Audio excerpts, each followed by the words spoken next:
北川威。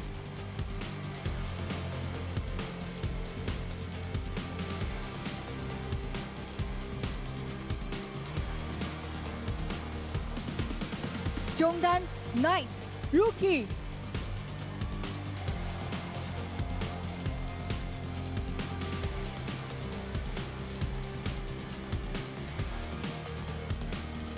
下路 Elk Gala。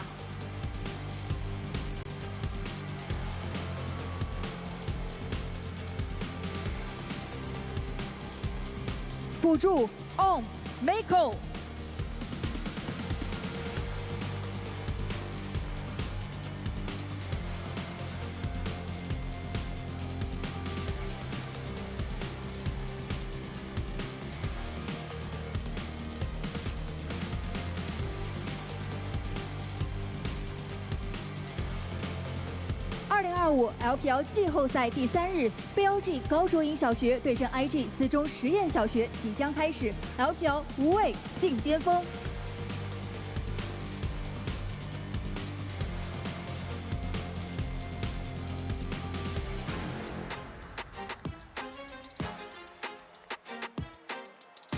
Welcome one, welcome all to another day of the LPL here with us.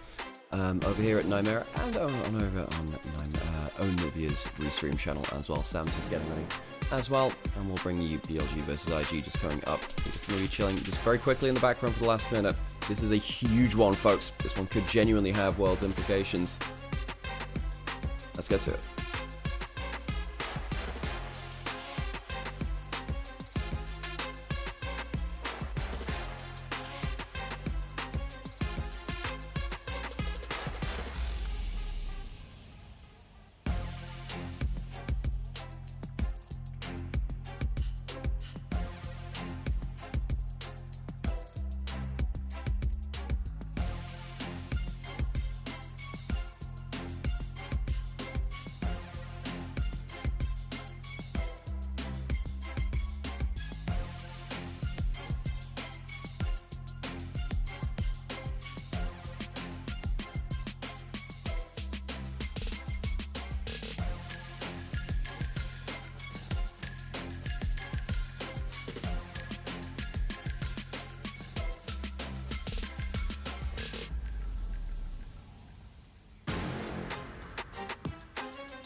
Draft starts for BLG IG 1 second. Let me change over to the scene.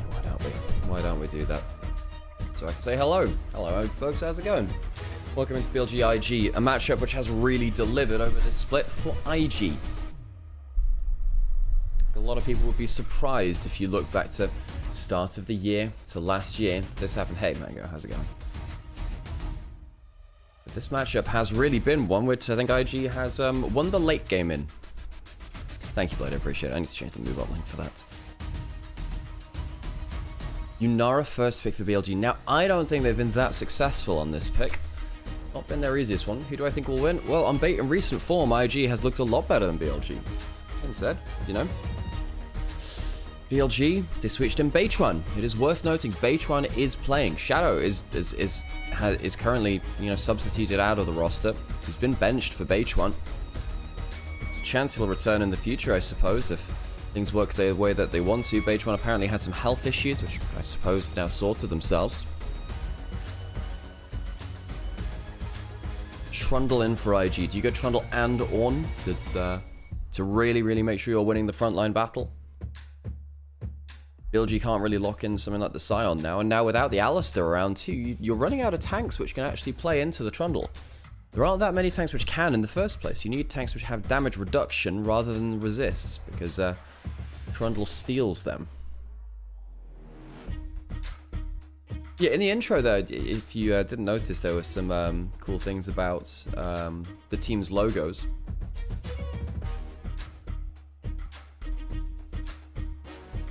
Why would BLG have side select? IG is the highest seed. Well, IG might have chosen red side. I'm not sure. I think beyond first round, I think it's coin flip. Gazel, I think beyond first round, it's coin flip.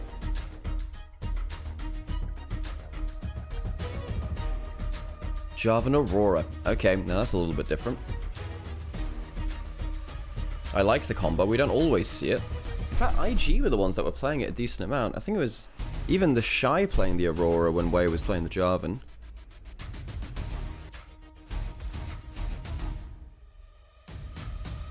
IG, do you lock in something like the Rel right now? Just go Corki Rel. Rise, okay. Decent matchup into the Aurora if it goes mid lane. Not the best versus the Jarvan, I will say, but it's tanky enough.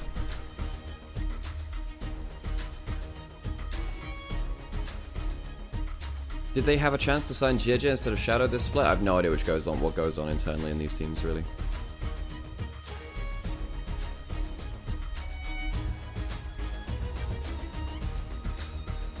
Hey Sam, how's it going?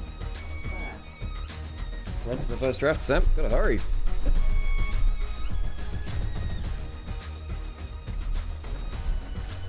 Sam will be joining us for this series today. Oh, careful. Sorry that I had to get set up before this, but let's get into the second round of bans. The as we said, the Alistair and the Braum are really the two supports which can actually play into the Trundle quite well, because they have damage reduction rather than resists. Yeah, and it is one of those ones where I think Braum has just increasingly become quite potent. I feel like we've seen a lot of melee champions in the meta right now. Things like the Silas come back, and as you said, like just having that resist stacking via the E rather than just building armor can be really annoying for Trundle to manage. Anyway, it's been banned out anyway now, so it's just important to know that they're gone, really. Now, do you choose between the Ral or do you go towards the Nautilus? The Poppy was actually first pick priority yesterday, interestingly enough, for some teams. That was only banned in the second round here. No tank for the Shy in this form of the Sun. Could go towards the Ornn in that last pick, though. Rumble is gone, so you don't have to worry about that. Gwen, also worth noting that that's available too, but hard to play it into the Aurora if it does go top lane. Maybe they're afraid of that flex or IG. I just feel like Gwen in general has fallen away from meta somewhat of late. In the sense that she's kind of getting through to second phases more than she used to be, like just straight up first pick, and that's not been the case quite as much so recently. Lock in the Renekton nonetheless and get a hold of that one for Bin, which is often banned away from him actually of late, interestingly. It has been one of his more dominant options. They'll get the Leona as well, so they got themselves a nice brawling core. Do some very strong point and click for the follow-up now. You have Jarvan Aurora, it's a really good dunk combo. And then you have the Yunara to potentially clean up as well. And Elk will have to prove that his Yunara has improved somewhat. It was a little bit shaky actually when we saw it more in regular season. Last pick, the Shy. I think it's pretty fine to go towards an Ornn here now. You have triple melee comp coming through. They're obviously coming into your team as a heavy dive. You want to buy some space. Trundle, Ornn, great combo for IG. They'll be playing for a bit of scaling, despite the fact that the Corki is actually quite early game. Really is their front line that just wants to say, okay, let's just drag this out so we can kind of wait for you to come into us around objectives. And we've got two teams on two very different trajectories, I think it's fair to say. BLG are in some ways lucky to still be in this upper bracket. They were 0-2 down in their series, had to reverse sweep their way to make it here versus IG, and IG on the other hand were relatively convincing in their 3-0 win. Some really fantastic Atacama fights in particular. There was one in game 3, one in game 3, more like 4 or 5, where back and forth really elegantly danced Atakan stuff, and I think in general, Atakan setups in the LPL have been, at times, a little, shall we say, questionable. That kind is where games go to sometimes. So BLG IG starts here.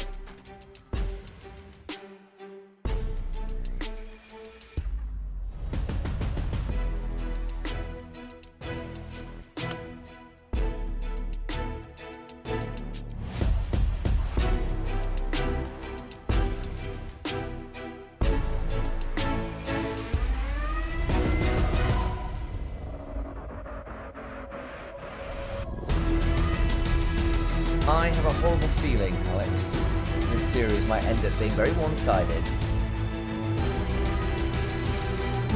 Well, playoffs has a strange way of changing your opinions about teams like that. Teams will ramp up when you least expect it. Sometimes you just gotta put yourself behind one team and say, oh, they'll be the one that grows this time with the occasion. Let's get on for game one. BLG IG. Crazy matchup here, folks. Let's hear the Gyos. 敌军还有30秒到达战场，碾碎他。 Shock to no one, IG's fans are here in force once more. Far the most popular team in the LPL right now, as we kind of see every time we see the crowd. Full of IG fans, and in some ways you can't be surprised. Just look at how many incredible names there are there. In fact, that's really cool. We've got ourselves unique icons for today at the top of the screen as well. I don't know whether that's a graphical bug or they're having some fun with it. No, someone was saying in chat that potentially it was some local schools which drew the local logos for them potentially, which was, I don't know whether that's true or not. I am just parroting what someone had said in chat. If anyone knows more about it, please let us know.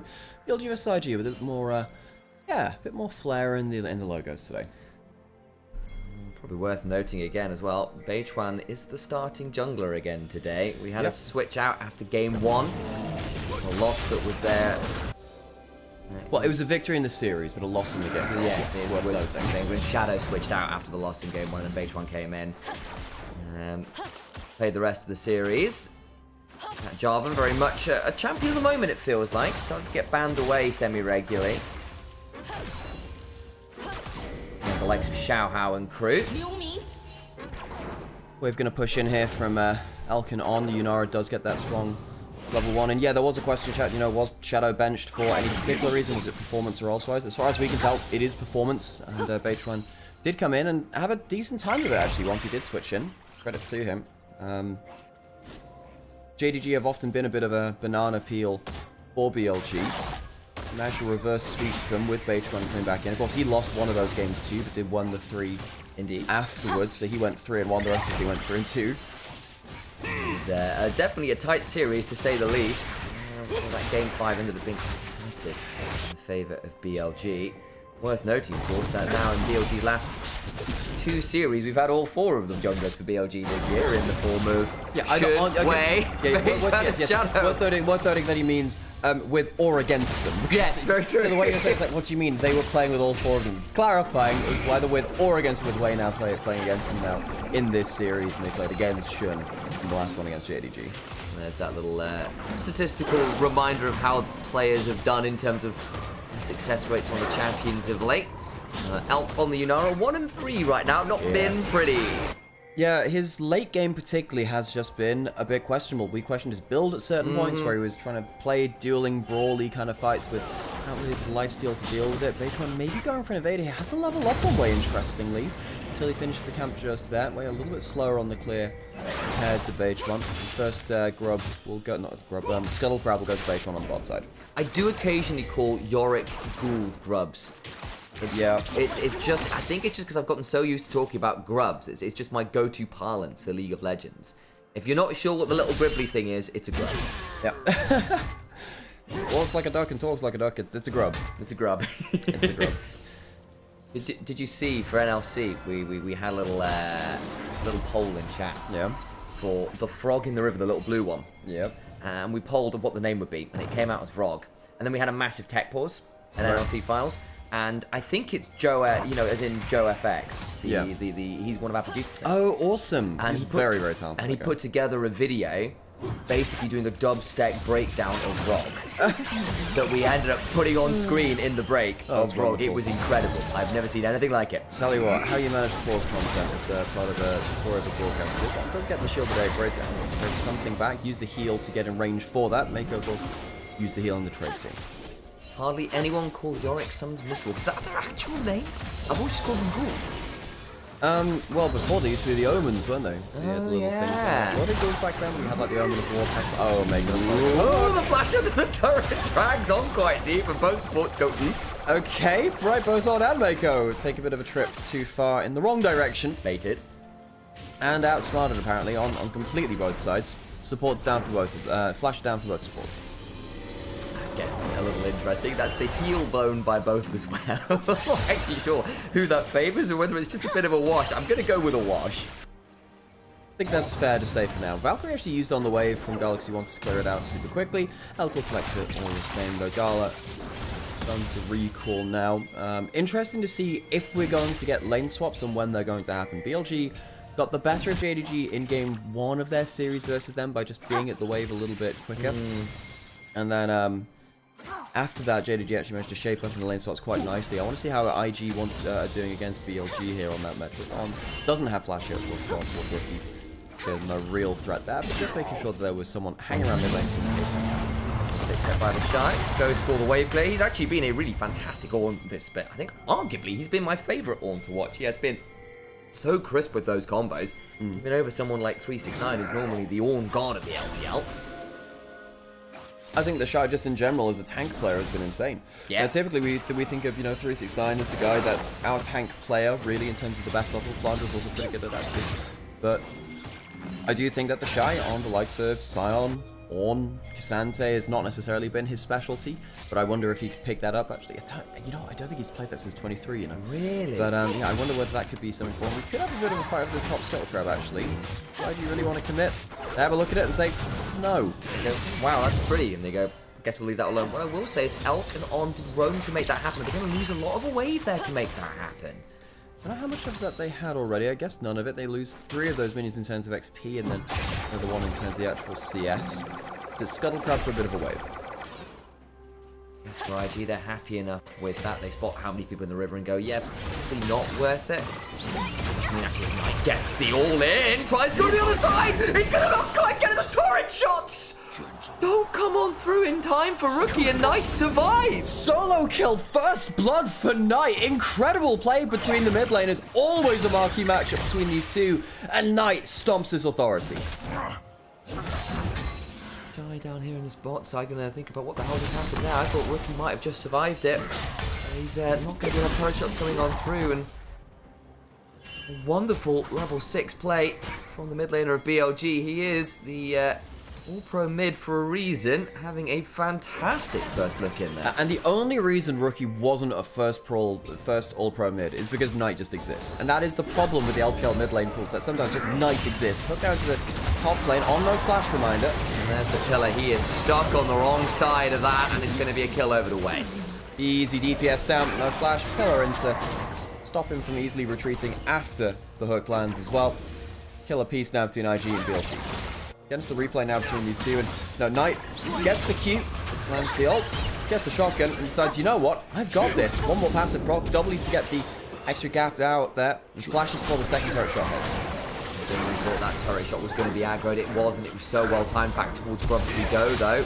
Goes Baseman. Doesn't get the knock-up, unfortunately. Realm Warp now coming in as well. Mako trying to 40 bottom one third off their spec. Baseman is going to die, but they'll lose Mako as well. Wait, low, not quite down. Elk trying to unleash with his cultivated spirit. Knight goes across the veil. Gala and Rookie, though, trading. Elk just about surviving. Looking for the rocket! Snipe as he finds that one. Valkyrie forwards with another, but the shotgun will come on through from Knight with the winning. Rookie and Knight trading out once more. It's been a 1v1 these two have been willing to take a hell of a lot across the veil. Still off vision. Knight got that control ward to play with. Rookie doesn't have it. The bush is proving too much value, and Knight lands another shotgun blast. He's 4-0. 4-0 on the body. As it is carnage in the top side, Knight realizes, look, I got red buff. I got my passive. I can chase you down with autos in a dream. Rookie dies in another 1v1 at the end of it, but IG gave it a good shot. Just look at his infantry. He's got 9 stacks of Dark Seal at 9 minutes. Way now on the bot side, trying to clean up some of this mess. Grub's going to be 2 over to the side of BLG. No contest from IG for the remaining ones. Well, of course, that's what happened around the last one. No need to be contestable with those Grubs. And BLG won it. Knight is such a force of nature when he gets himself a choice champion and he gets the right angle in the game with a good early game lead. I think that BLG in this split, weirdly, have been more Knight-focused than they've ever been. They've never been a Knight-focused team, but they've changed that as the games and the years have gone, the year has gone on, really. In this one, you know, Knight did it himself. You'll notice, really, how much they're really putting into the Knight basket, into carry. Now, Rookie and Gala were alive at the end of this fight, and Elk's not really threat beyond it. Awesome rocket shot from Gala. But then, what makes the difference after this is, of course, the double bust coming through. Well, come on in, the shy though. Before God does land it on tonight, it will between worlds to escape. Does so, they'll know at this point he's got a 1600 individual goldie. He is so fed. Rookie's had to drop a couple waves, well, because he died 2 times. One was a great solo kill from Knight, one was the skirmish, but either way, Knight is absolute force of nature. As you were kind of saying, the shot comes up short. There's a red buff away. Yeah, I know. I get a little bit nervous. Reminder, the Spirit Abjuration does quite a lot of damage into tanks. Yeah, the passive does an insane amount of work, and the Haunting Guise is already there, so you start taking up some damage, and you start getting more from the Haunting Guise. It just gives you a % increase, and everything missing onto Elk that could have been crucial. Not just sidestepping, well played from him. Back down from Maker, but again, it is a Nautilus. Sometimes you want to use those flashes aggressively, as per that. And again, you've got the spellbook. Your use of summoners is certainly more permissible than on some other champions. The only thing I'll note at this point is we've seen BLG lead like this on players like this before, and it go very wrong somewhere between the sort of 40 to 22 minute mark, depending on how close to Atacon we grow. Yeah. It just says that there does feel like there's a little bit of a short fuse on BLG. Explode in the early game, don't really necessarily have much after that point. BLG has stood for bad late game throughout so much of this split, which is kind of against everything we knew about this team from before. We thought, oh, just BLG will eventually find a team fight. They'll eventually find the carry moment they need. That's not been the case in Split 3 of this year. It's been a huge problem for them, especially against other top teams like IG. IG can drag them to late game and then beat them, I suppose, with experience. BLG are not exactly a rookie team either, but IG, they are amongst the most veteran rosters on the planet, and IG have been able to drag them to that late game and win. That's because IG stands for Incredible Geriatrics. That's what it means. Right. Yeah. Which is, you know, it feels a little harsh considering all these guys are still, you know, okay, bad late game versus incredible geriatrics. A matchup made only here on our channel, I suppose. Did we just take that cannon? I think he did, but he does want to go down to the spot side, use the trundle with the sheen onto that tower. Teleport him from bin though. Remember, they got the 2 grubs, so I think that's going to be first turret to BLG. We'll see. I mean, there's a trundle with a sheen. See how that works out. Corky has a Triforce as well. Now, there are 3 people around this turret, which means it's going to get more resist quickly. BLG end up winning it. The extra grub end up getting it. I would have quite liked to see those HPs before we saw the turrets die. Observers would have been nice to see actually how close they were rather than eyeballing it. And it is BLG who come away with it either way. Gets them a marker towards feat strength. Of course, it is worth noting that IG did get the 3 kills first in that massive kerfuffle top side, so they do have that marker towards feat strength. However, with the objectives, BLG got it on track. Turret in the bot side, though, is still going to go towards IG, so they actually get a second one to their name on flashing. Doesn't get the solar flare, and away flashes out of it. Yeah, away flashes to dodge, so it's summoners for summoners. Suppose the person with the spellbook comes out better from that. BLG, they are really looking at this next 5 minutes now to say, right, we want to really start clearing a gold lead. 1,000 right now is fine, but we need to get more than that from the perspective of BLG. IG on the other side must be very aware on the other side and say, okay, look, we are still stacking up tiers. We know that the enemy team has the 1 item spike. Let's not give them the easy fights. If we're going to fight at all, it must be something that we're prepared to take. Also note that while Knight's got an incredible lead, and it is a very, very scary one indeed. Leandri's done already, extra needlessly large rod. The 9 stacks from the Dark Soul, there's a lot of AP on this Aurora very early on. Gala's also pretty damn strong right now, and I think for all that Jackula have got MVP, I think if there was a contender out there, Gala's among them. He has been really, really great this split. Shout out to Kazel, who was very adamant it should have been Gala as your AD carry MVP, not Jackie. Not Jackie. Part of the community there is it. I got strong feelings for that, but I can understand it. He has genuinely been excellent this split alongside, honestly, IG in general, their mid-game and late-game team fighting has been superlative to watch. Yeah, on the other side, BLG, they did get, Knight as first All-Pro. On made it in as third, I want to say, All-Pro. I can't remember where. I can't remember if Elk was also on the list there too. But this team has been one which a lot of people have been questioning, where exactly the root cause of the issues are. They did finish third in the regular season, but the standards we hold at BLG are so high after so many international finals. MSI 23, World Semi-Finals 23, and then MSI and World's Finals in 24, including a 5-game. They are held to such high standards. We have Dragon spawning now, BLG brute forcing their way down towards it. And about those issues, the changes in jungle are the first and foremost ones that you really think about. Doing a jungle change to a team is open heart surgery, and BLG have been under the knife an awful lot of times. They've been allowed to heal. Gala's in danger here. It's a twofold hex, and in comes the redemption, but it's not in time. And the Corki got absolutely blasted. Death charge on tonight to try and deny the chase onto Mako, so Mako survives. But Gala just went, wait, what? Okay, but the damage calculation from Knight is so clutch. They didn't think that the Corki was going to die. The redemption was pulled late, as was I suppose the flash from Gala, which wasn't pulled at all. IG lose their AD carry unexpectedly because Knight is so good on the calculation. Warm out. Rookie. BLG have now managed to extend the gold lead again. It was beginning to get a little narrowed. It's now back to a 2,000 mark. They get the Herald. They can look to put it mid. They've got a Dragon to work with. This is feeling very commanding right now. BLG, he just said, well, you want to look for fights now, really? They do find one off the back of this just superb mid laner. Knight is just a generational player when he gets online. The question will be what happens after that point. Could Herald just stop the shot? I forget that it works like that, folks, but Herald Charge is not going to cleanly work into the mid lane. And I wonder, God, well, BLG gave up the Dragon setup for this now. That's a pretty big mistake, no? I actually didn't realize that's how the Trundle worked like that. They should know that. They play with it enough, both with Shadow and Beige-Man. And with way before them, I believe, too. So, BLG, get the kill, get the Herald. Nothing comes of it, though. They don't quite get what they're after there. They tried to play it fast and get punished for the greed there. Respectful of where Wade could be and where that pillar could come down. I wonder whether the attempt to place it close to the turret was to try and deny that pillar angle. Either way, it didn't work. They will at least get to start up the Dragon here. It doesn't look like IG are really in position to contest. No. Wade's on the top side of the map, walking in towards the mid lane. Dragon should realistically go down now. IG denying that Herald is an important thing, because IG, look, they're on the back foot.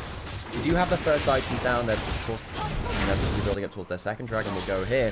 But IG, if they get some gold off of stuff like the turret here, this is important because they're just trying to say, look, deny value from the Herald, get some gold out of the map where we can, and we'll start to bring you late game. The Ornn Trundle, surely they'll outvalue you later, even if the carries are on similar scaling. Those two might make the difference. Beyond the wave here. Deletes it in a second. We'll take that turret and look at his inventory. Very close to the Shadow Flame. The Darkseal is stacked. Bin looking for potential angles or a teleport behind here, possibly from Knight. Not going to come through yet as Bin gets low but not down. Way has got the subjugate rolling redemption from everyone flying on top of Mako, who's now split off. Solar Flare. There's that TP we were talking about. And Knight gets another. Gala will Valkyrie away. The depth charge was delayed by the fact that Mako dies over the wall with the Hexgate. Rookie trying to flash away, but it's a 5v4. Elk flashing for the Arc of Ruth. Mako looking for the Cataclysm angle and make sure that Gala's split off from the team. The Forge God is summoned, but I don't think they are believers. The Pantheon crumbles. 4-for-1 for BLG in the top side. IG were just trying to cross map for a little bit, and BLG say, no, you gotta put your fists up. IG weren't quite ready to get in the ring, and BLG take a huge fight. 10 stacks in the Darkseal for Knight's been like that for a little while, as he has a second item, Shadow Flame, teleporting into that fight.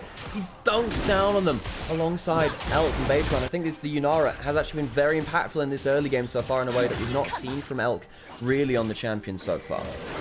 Maybe about to get ganked. Are we going to find anything here? Go down and frozen to lane. Knight trying to escape. Mine doesn't have the ultimate to work with flashes. There's the heal, and I think Knight is potentially in a lot of danger. Bin's now coming, has dropped off Fission. Realm Warp's coming on in. Depth charge hurt. Rookies there, they get 1,070 gold onto the Trundle. Yeah. So, folks, we've just talked a lot of praise about BLG. This is another thing we've known about BLG this split. Knight overstays and gives down shutdowns so easily. He was 8-0. He could not afford to play like that. Gives an easy kill over to IG. Yes, it goes over towards the Trundle, but any goal towards IG like that could become a problem in the future. Now, IG tried to cross-map and say, well, just taking Dragon or whatever, we'll take the top side instead. And they just overstay a little bit. Mako, I wonder if Wiki should have just left him out to dry here, really. Get that earlier retreat. BLG take the first kill. Get a very good chase down. They have a lot of extended mobility, which is slow, hitting the team in from the Aurora ultimate. Of course, the Hexgate's helping out. Looking for Black Dragon Flash to come on through, but the Cataclysm still does enough to just catch two, split Gala off. Get an extra 3 on the back end of it. Nicely played. Don't forget as well that you can use Jarvan Flag as a teleport ward. So it's like, how did Knight get in? There was no wards. Flag. Mid lane turret surviving from IG here. Of course, Knight tried to hammer that down. The Herald failed on that earlier. And now, Atacon is alive. Atacon is alive. IG. They should really start putting their seatbelts on, get ready for off-road trip up towards that Atacon pit. That is where I think they can turn this game around. They are behind 2,000 to 3,000 gold, but BLG, this is where the problems start to come in. We even saw it versus JG in their last series. Well, maybe it'll change the playoffs. I don't think it has just yet. Blocked there by On to try and get a little bit of threat onto Gala, who does have to Valkyrie away. They get the mid lane tier 1. IG, on the other hand, have been one of our rare few good Atacon dancers. It's not an LPL specialty, that's for sure. Interesting. Well, it's not really about the Atacon, it's about the mid. Of course, the fact that topside river is dark and full of BLG members should be worrying Invictus Gaming. There is one ward in topside, a control ward in that top rush. They can walk up, see Knight there. They should know realistically this is going down. No teleports from IG to actually use that ward, but it helps them know where BLG aren't, I suppose. Throw down a ward, try and fight the Firebrush on over the wall, can let the Hex flash in, doesn't do so. Atacon at half. It smells like an Atacon throw, Sam. I'm not gonna lie. It smells like an Atacon throw. It's been leashed down to half HP. Do IG choose to take the damage from it and keep it leashed? They do for now. On goes in. That's a lot of damage. And they just lose way between worlds. They try to dance it well and they lose it. Call the Portal coming across. The Atacon taken by BLG as a result of Wei dying. The Shine gets a decent charge, but it's not onto anyone super valuable. As Aurora continues to go through the rotations. This Bunny Rabbit got a Glock. And she's willing to shoot a few more people's Rookie. Tries to throw down some overloads, but unfortunately for him, his capacitors are empty. 4.5k damage fire from the Bunny with a Glock.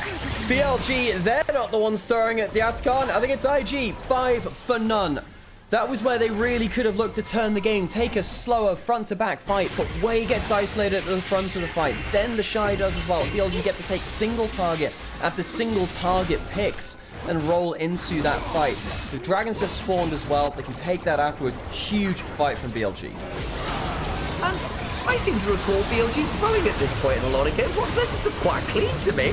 Oh my god, don't tell me it's the jungle honeymoon buff. It can't be. They tried this with Baytron before and it didn't work for MSI.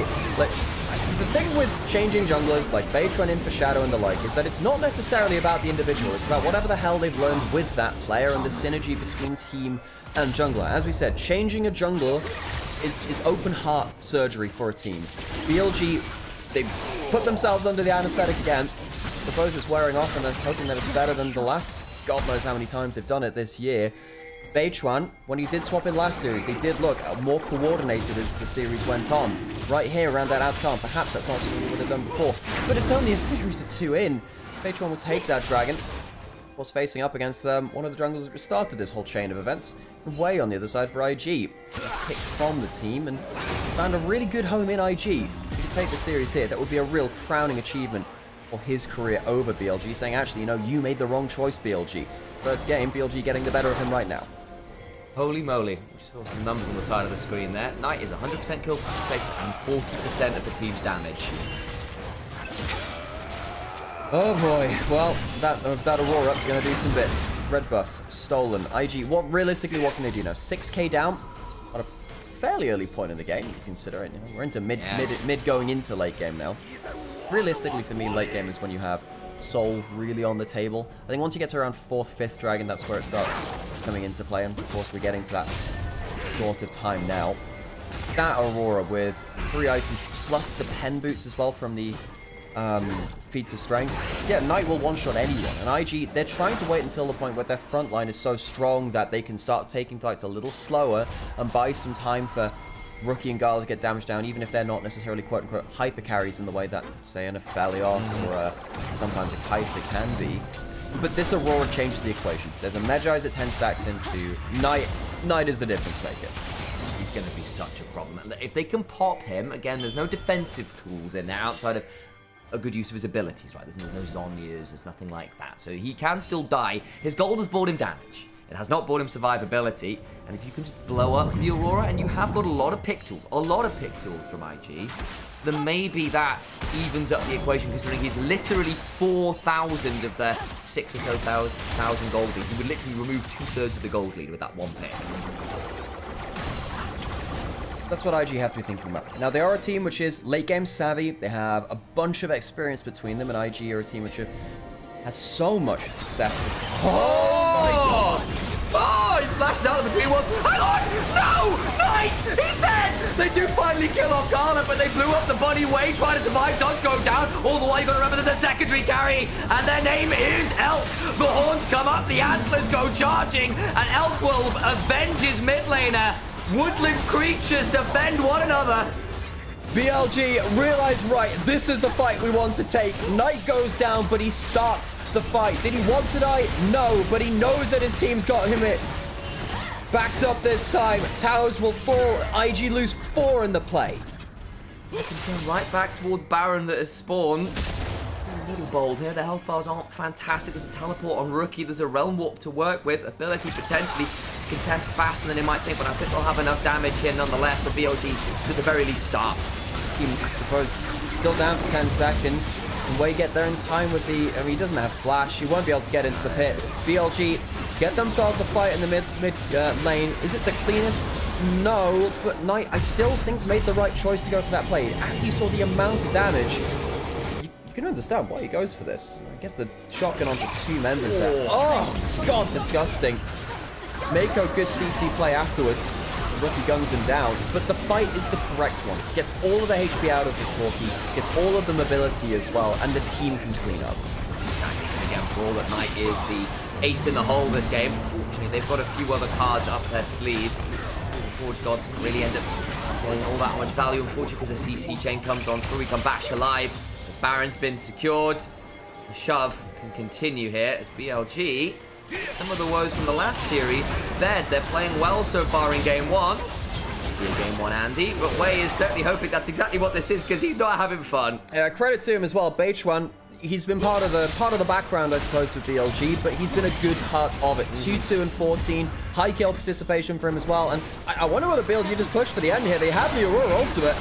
Hook lands, depth charge on top of Knight. They know who the target is. That's actually really good damage back. They've blown up 2. This isn't bad. Nymaera's got their face in their hands, and I do not blame them. Another hook, another angle. Knight's still very scary as he lands a winning between worlds. Stories of BLG's demise might have been a little premature as they just turn it around. They lose the front line, but the damage, it turns out, is still alive. At the end of days, there is one player making the difference, and that is Knight. The Armored Warrior takes the game for himself. IG, the head rolls off the shoulders. Knight makes the difference. Yeah, he still had all his abilities at the end of that, and they do quite a lot out. The entire game was determined by, is Knight alive or dead? Legitimately. And there are a couple of times where, no, he didn't make the difference, I suppose, or he did by dying. Knight, first blood, solo kill in the mid lane, cleaned up that grub fights afterwards, was a huge impact in the rest of it. Only Knight in the mid lane can take over a game like this. Only he can do that. Ridiculous from him. There's been so many conversations about how League of Legends become a lot less solo carry, where you don't get to play the way you did in Season 3 and just pop off on an assassin and take over the game and make it about you. Sometimes you realize that there are players like Knight out there who can do it regardless. That is extraordinary stuff. You know, for the record, I voted for Rookie as MVP of the split, and yeah, sometimes you have to go, yeah, well, fair play, Knight's really good. And also, I'm not going to lie, there have been some points in the past when Knight has actually just been the guy where in regular season he takes it just a step back, and then in playoffs, that's when we see this just old monster return. He's not even that old compared to some mid laners. He's younger than a lot of the IG team, right? Sometimes he turns up like this. Wow. Wow. That's... I mean, you look at that snowball from the solo kill mid to the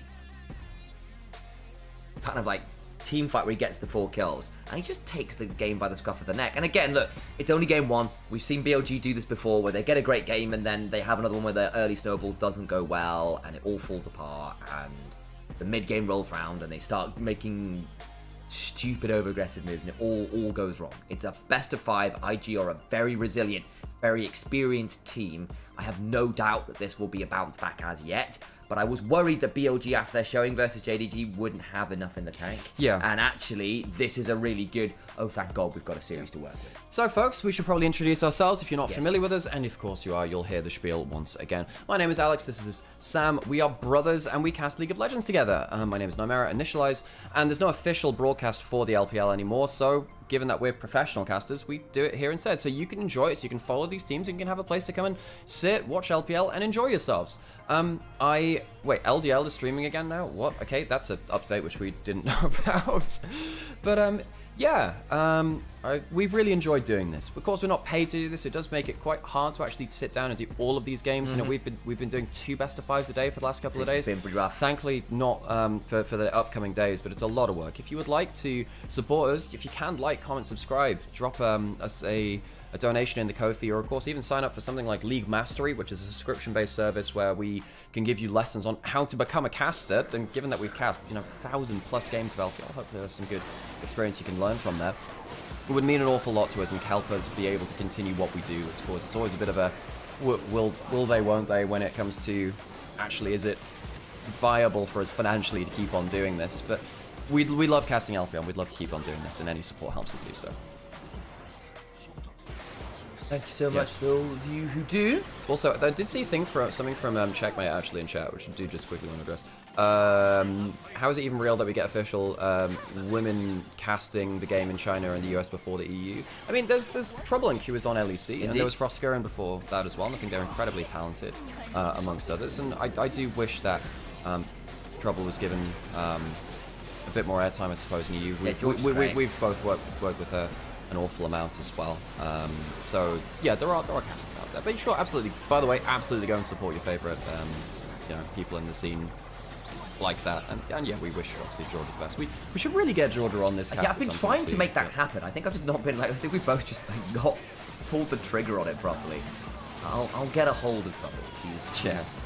She lives in Berlin. It can't be that hard. True. Yeah.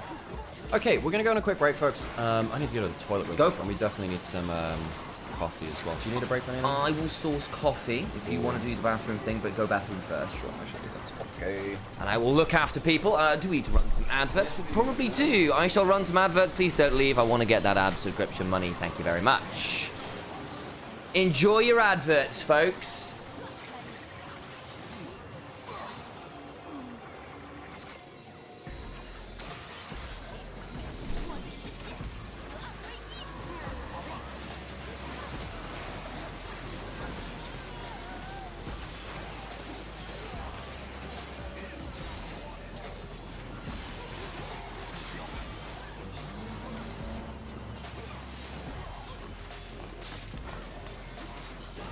Emily's really good. Yeah, she's fantastic. Very, very, very knowledgeable about the game and pretty much every region out there.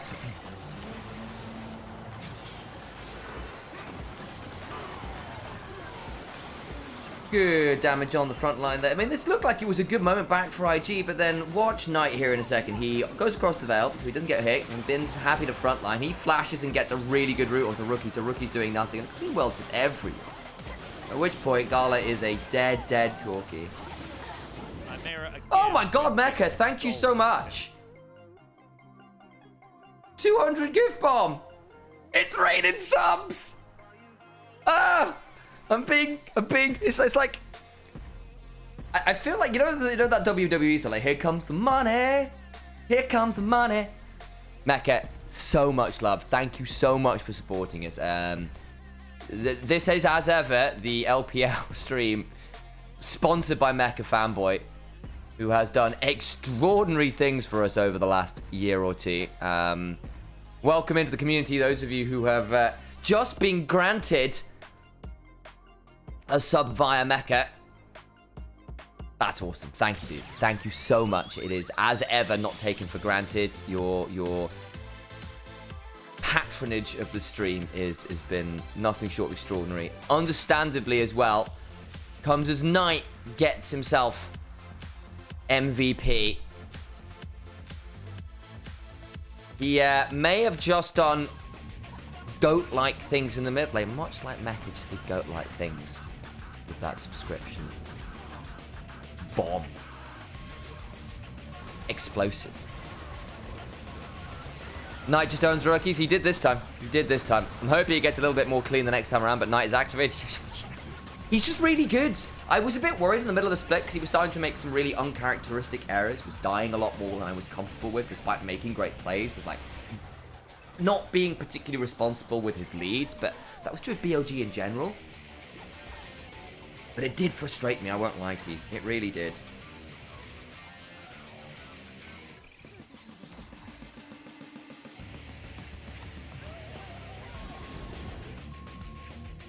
Choo-choo! Anyone else want to join in the incredible hype train at this point? We're on a fairly cool mark here. We've got a limited time to earn some emotes, guys.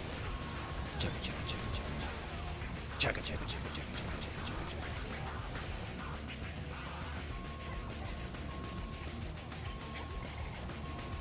Knight is just proving solo carrying games still exist even in pro. I mean, yeah. It's no easy thing to carry like that in pro at the minute. And Knight just says, yeah, but kinda is, isn't it? Watch me. Kinda is.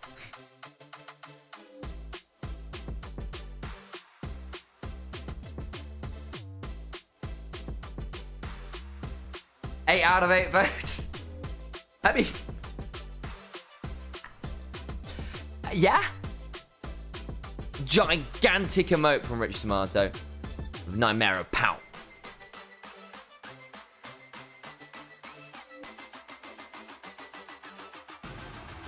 Fair, his team won the 4v4 mid after he died too. Yeah, that was solid. That's true. But the thing is, Knight traded his life for Gala and did a hell of a lot of damage and got a load of flashes doing it as well. Who are your top 3 mid laners in the LPL?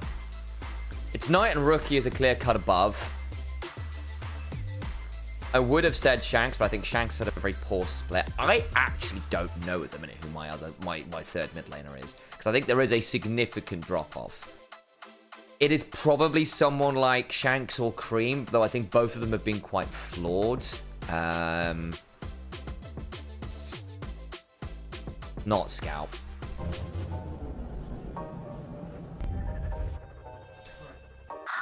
I do. Mecha just donated 200 subs. But yeah, we've been sub bombs. New record. Also, Tax just subscribed for 31 months. Holy moly, that's almost a year. It's almost a year. Who are my top 3 mid laners in the LPL? I was having this conversation as well. It is Knight and Rookie, and then the third one is the hard one. I was thinking, I would have said Shanks, but I think Shanks has actually been on a bit of a downturn. He was good in the last series, but he has been on a downturn, you're right. It's not Cream right now. Yeah, although, you know, again, his strong champions definitely are not Scout. No. Weirdly, it might be Angel. Yeah, Angel Xiaohu if he keeps playing well. Yeah, it's between Shanks and Angel. It probably still is Shanks, actually. Yeah. But it's not Scout. Xiaohu is a bit all over the place. Well, I suppose Xiaohu did beat. I know. Of recent results. Although, yeah, I don't know. The fight for third is a difficult one, we'll put it that way. Mark. Hey, Derek, appreciate it. Thank you. It says you have a new hype train record. That's true. We're actually at a hype train level 15 right now, folks, which is ridiculous. Redonkulous.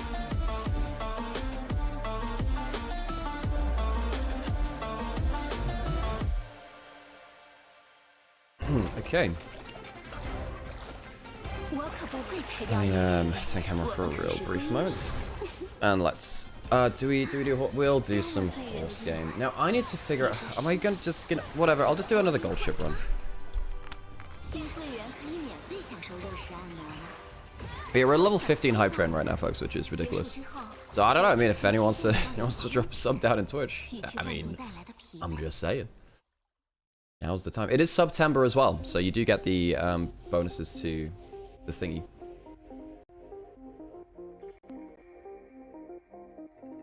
Oh, the Kingdom Hearts franchise is on sale. Do I want to go get that for PC? I've never had it on PC, actually. LCK viewer here. How's Angel nowadays? I only remember him from his Suning World's Final run Season 10. So he's been locked in Group Nirvana for this split, so he's the equivalent of the Rise group. But he has been very, very good within that. And I think what we've seen is that EDG and NIP have been good enough to give each other good competition, and I presume they've had decent scrims, because they've actually been decent teams. Kingdom Hearts 2 final mix stream, run on stream 1. So Tack, I'm actually thinking about setting up a second stream so I can do more variety stuff, because I don't really want to like kill my viewer metrics here on this channel.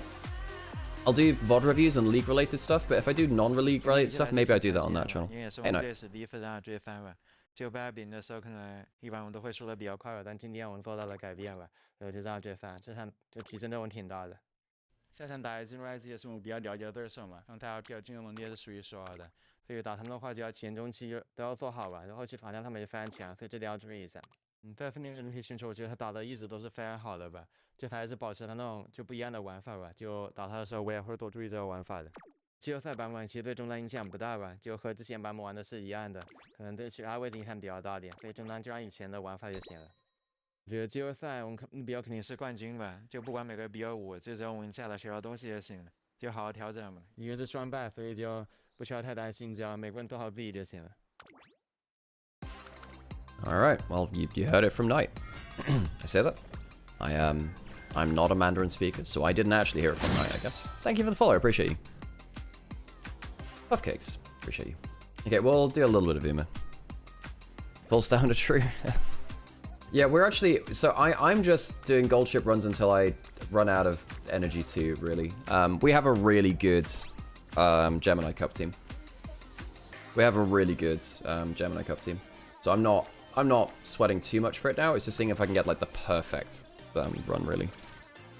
Let's pray you don't get the Medjaro McQueen event early. Oh, yeah, for the cooldown one. Yeah. I do need guts, but early power is really nice just to make sure you don't lose any races. This is a recreation angle.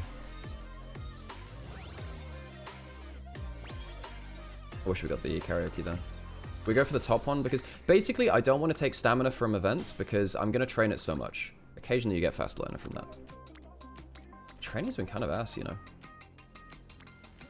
I guess we'll take this. I bow down to whoever subtitled that segment because of the accent which Knight has. Yeah.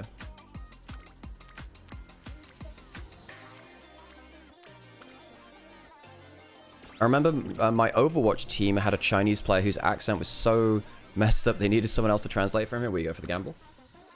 We win. Nice. Cool. Extra skill points. Ooh, 4. That's nice. Oh, the LPL charity event is for rural primary schools. That's awesome. So, by the way, folks, the logos which you're seeing on screen right now, the team logos, they're drawn by rural primary schools. That is such a cool thing. That is such a cool thing. I really like that because I think what it really shows is how ingrained esports is within Chinese society. And how actually, I think that I think that esports has a real power to connect across our generations, right? The ones which have grown up with games and put it as part of our thing. Hey, appreciate you, really. I do actually already have like a 1100 stamina speed, long ass straightaway spurt gold chip. I do have that. It's just at that point, and with the 3 gold recoveries, I'm just trying to see if I can get like Turf S as well or something like that. Spelled with a U.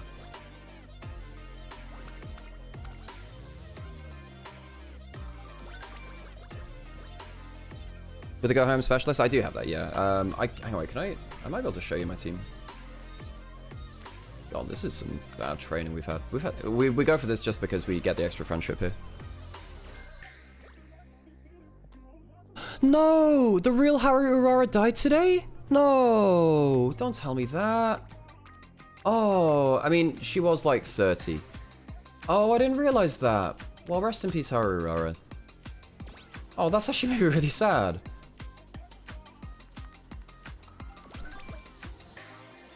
That's really sad, actually. Rest in peace, Haru. Brought a lot of happiness to a lot of people. And it looks like they had a really good life, so...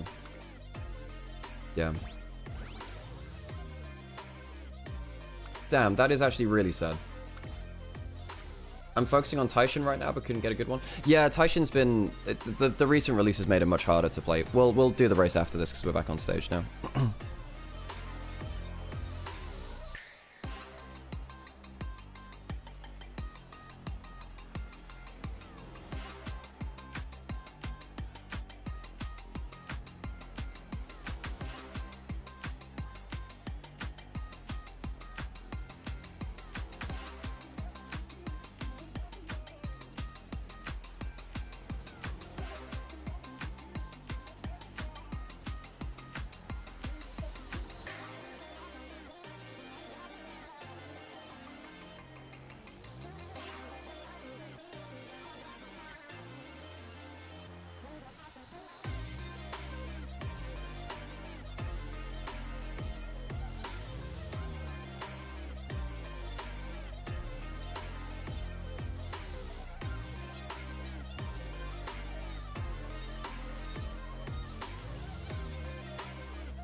Wait, did Umusume really get popular right in time for the horses' space onto the age where they start dying? A lot of the horses are dead within the game, actually. A lot of them. There are only a few which are alive anyway.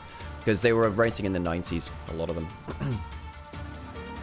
Anyway, folks, let's get ourselves into our draft for this second game of today. Invictus Gaming got a little bit knighted in the first game, and not in the right way. Not in the right way for them. They, yeah, things did not work out the way that they particularly wanted to. Hey, Derek, good to see you, by the way. So, Poppy was banned in the second round last game, actually.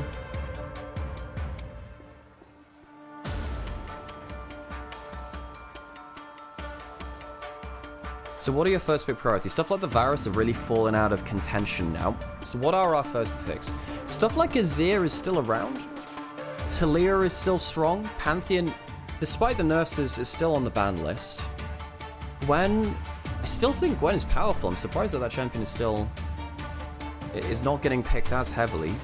Okay, with the Ziggs ban, do you want the Azir first pick? Do you need to ban the Azir now? Yeah, you have to ban the Azir. That Ziggs ban signals that you really do want to play towards the Azir, really. As it's sort of a choice counter.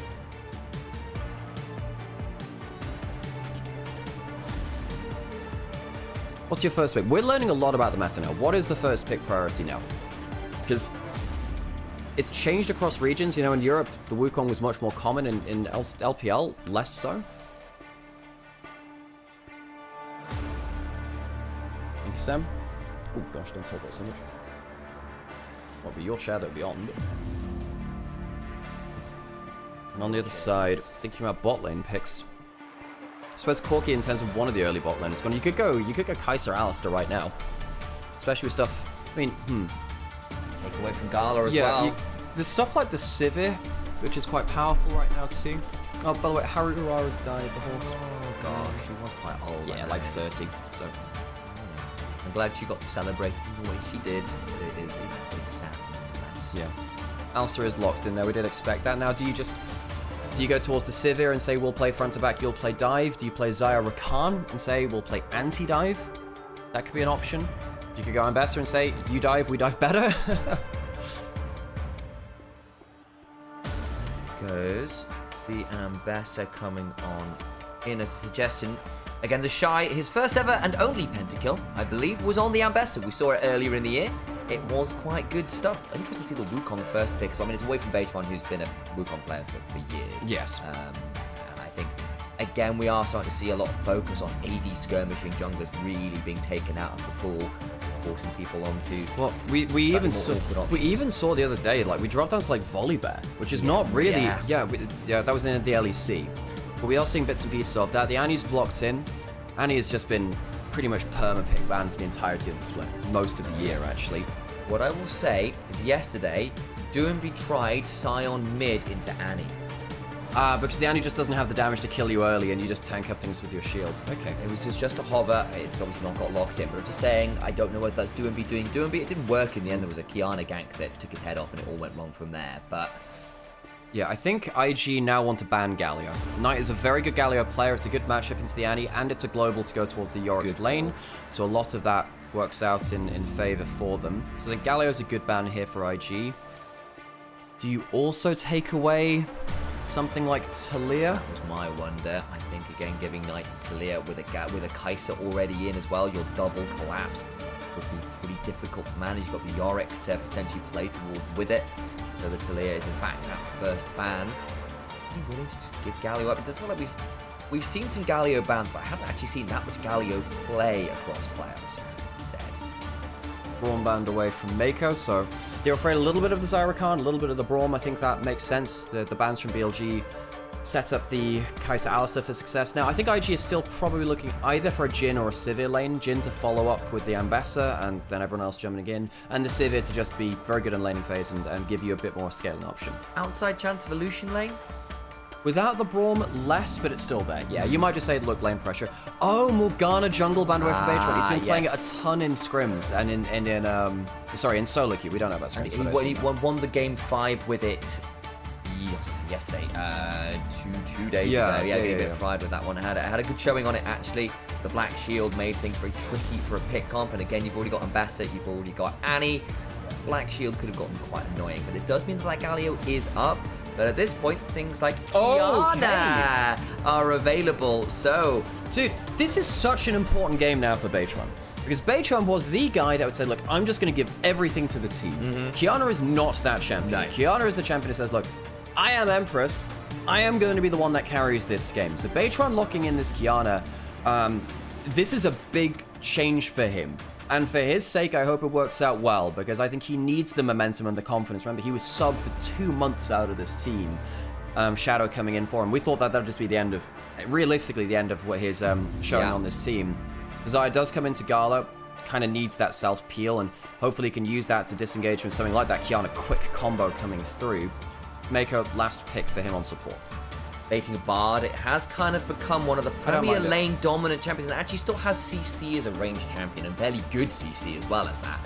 Especially when you are wanting to move off your melee engaged champions. Bard is not a bad kind of pseudo option for that, and they'll pick that up. A bit of CC to lurk in with things, and we're now waiting on that mid lane pick. The Galio you were calling out is being hovered.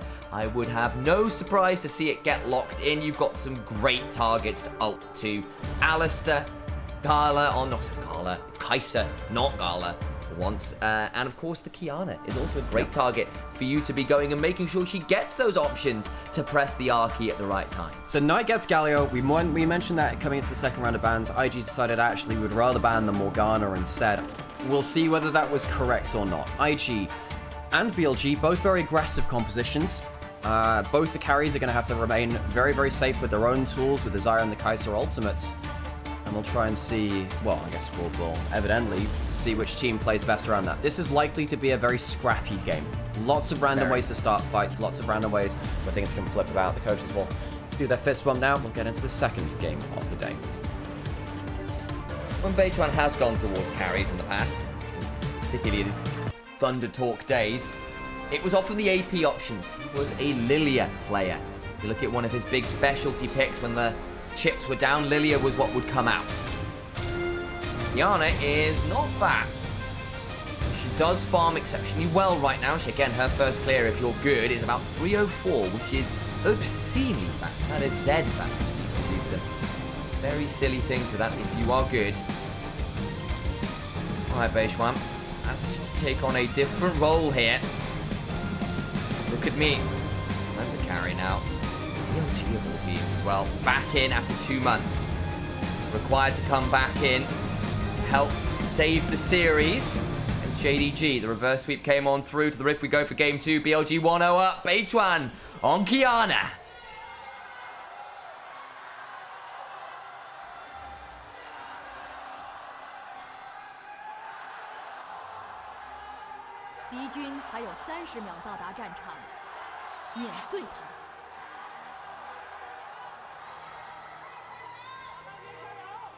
Well, well, well, we had some gyro wars. People gyroing over each other. Some feeling in the crowd today.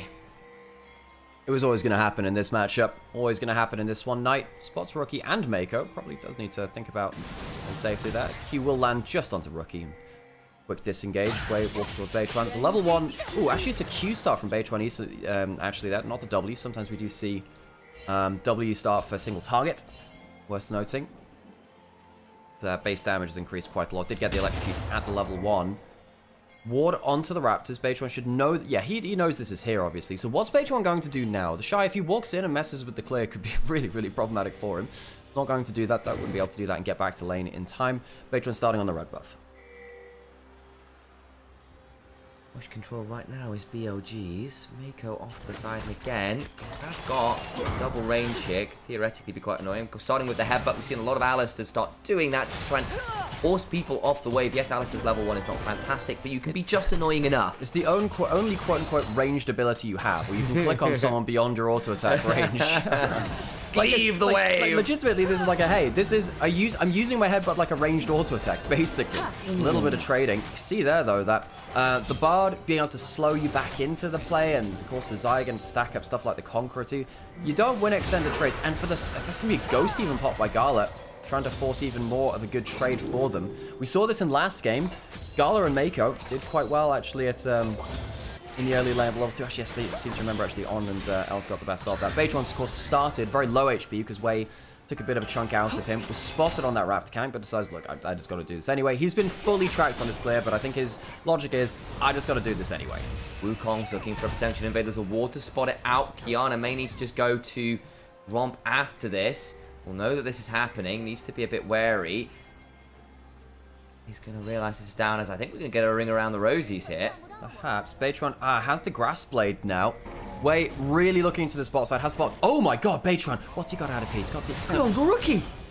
He's got the ice. He's picked up the water. Rookie needs to flash. Can look potential for some audacity. Won't find it.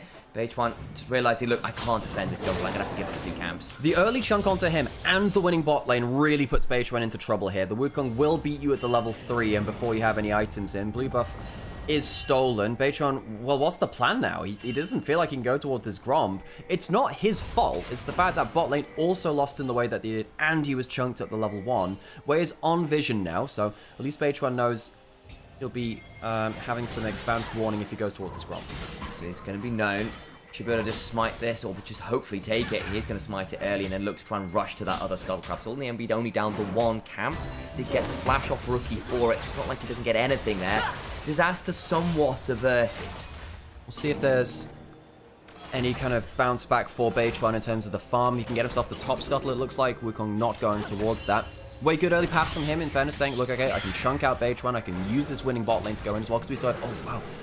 Woe is me, Beitwan on the other side. Hey, wait, really good early pass to make sure he can get himself that camp up and the camp steal away. Keeping the Kiana down is very important. I think this is really smart from Beitwan because it took so long. Some of these camp respawns are going to come through shortly, and I wonder whether Beitwan can stick around for the Glomp respawn. I'm going to side against it. Yeah, Wei did, well, he did start on Grump. The Shy puts a ward over. Yeah, Beitwan just making sure that he's in the enemy jungle, can get a camp respawn. He's warded out here, but the Shy is pushed in. Can Wei get up here in time to contest? He's left his red buff to try and make this happen. I don't think he's going to be there in time. He's going to be too slow. Yeah, his smite comes through. Beitwan will take the Gromp and get out. So he doesn't want anything more than that. So actually, the camp steal, it's even on that front. And Wei's camp's now going on really weird timers. I'm going to put that out there because Wukong's now left his red buff to get his wolves. Could probably pick up, I guess, actually won't be able to pick up raptors and stuff because he took them super late. So I actually think in the end, as Beitwan's going to be able to go get his Krugs after, he's going to be quite pleased with this. First resets of the game coming through across the board. Cold for both AD carries. Sometimes we do see a discrepancy between that, depending on how much fighting strength you want in the early game. Both of these AD carries know that actually they got to do a lot of stunts on their own later on, so best get to a good point of power to do that from. Less about the early skirmishing, more about, okay, you get the late game, you use that ult to protect yourself. Friendly AD carry. Support's on the roam now too. Alright. Hello, British Pirates. Welcome to the community. You've been press ganged in. I suppose a little ironically considering in by probably by Mecha Fanboy. That was the most very incredible likely. 200 sub bomb. You're not allowed to leave now, I'm afraid. You're here forever. Yeah, you have been, you've been, commandeered for the cause. Commandeered, yeah, exactly. Knight gets stunned by the Annie.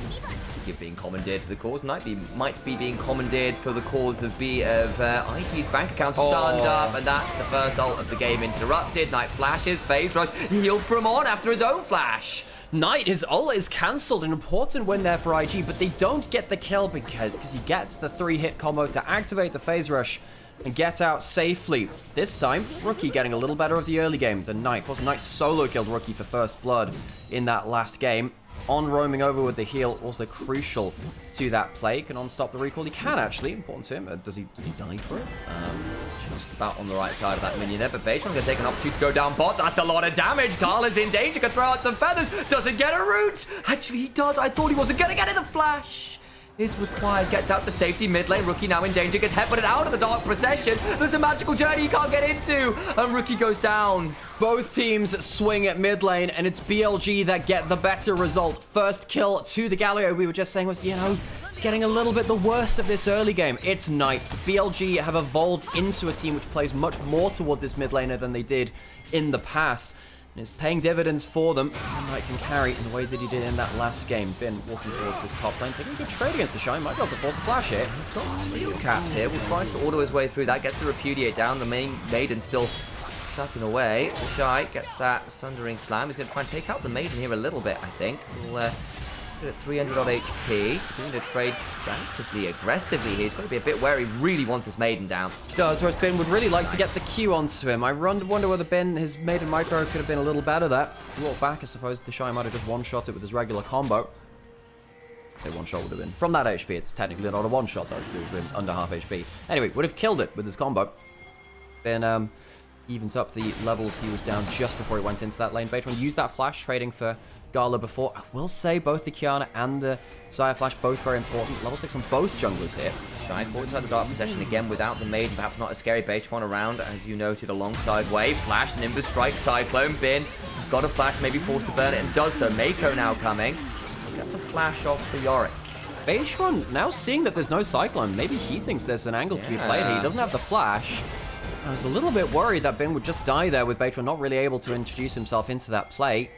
On Elk, both on the roam, there is a Kai'Sa ult if anything spooky happens too now too. Keep that in mind. In the river as well, reminder how Supreme Display of Talent works. You get stunned in the river regardless, even if you don't take the damage from being knocked into the wall. It can be quite obnoxious indeed. For a while, of course, with Wave burning the Flash, burning the Cyclone, Beatron's going to get these grubs here, which should be pretty valuable here for BLG with the Yorick.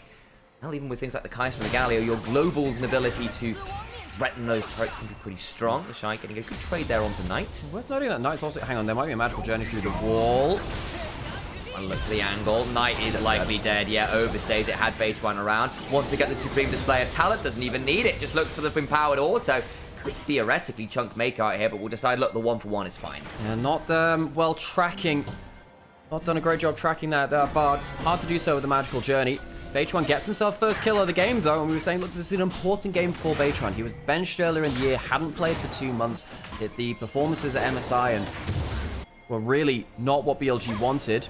He's back. He's playing Kiana, a champion which he was nowhere near touching earlier in the year because he was the supportive jungler. He was the guy that was starting the fights. Now he's the carry. If he gets himself gold, performs well on this, perhaps that changes the equation of BLG.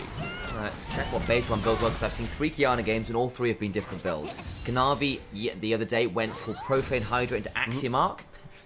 Tien did that as well. Yeah, Tien also did a Sundered Sky build.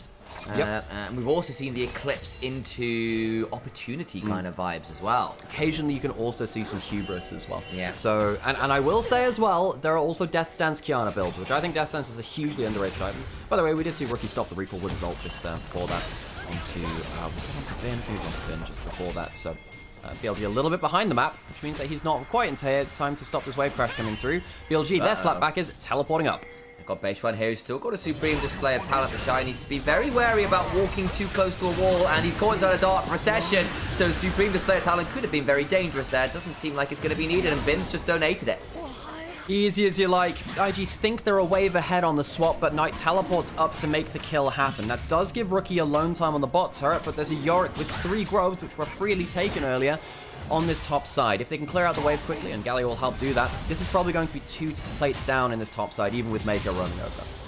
Maybe able to drop a Tempered Fate here might be an idea.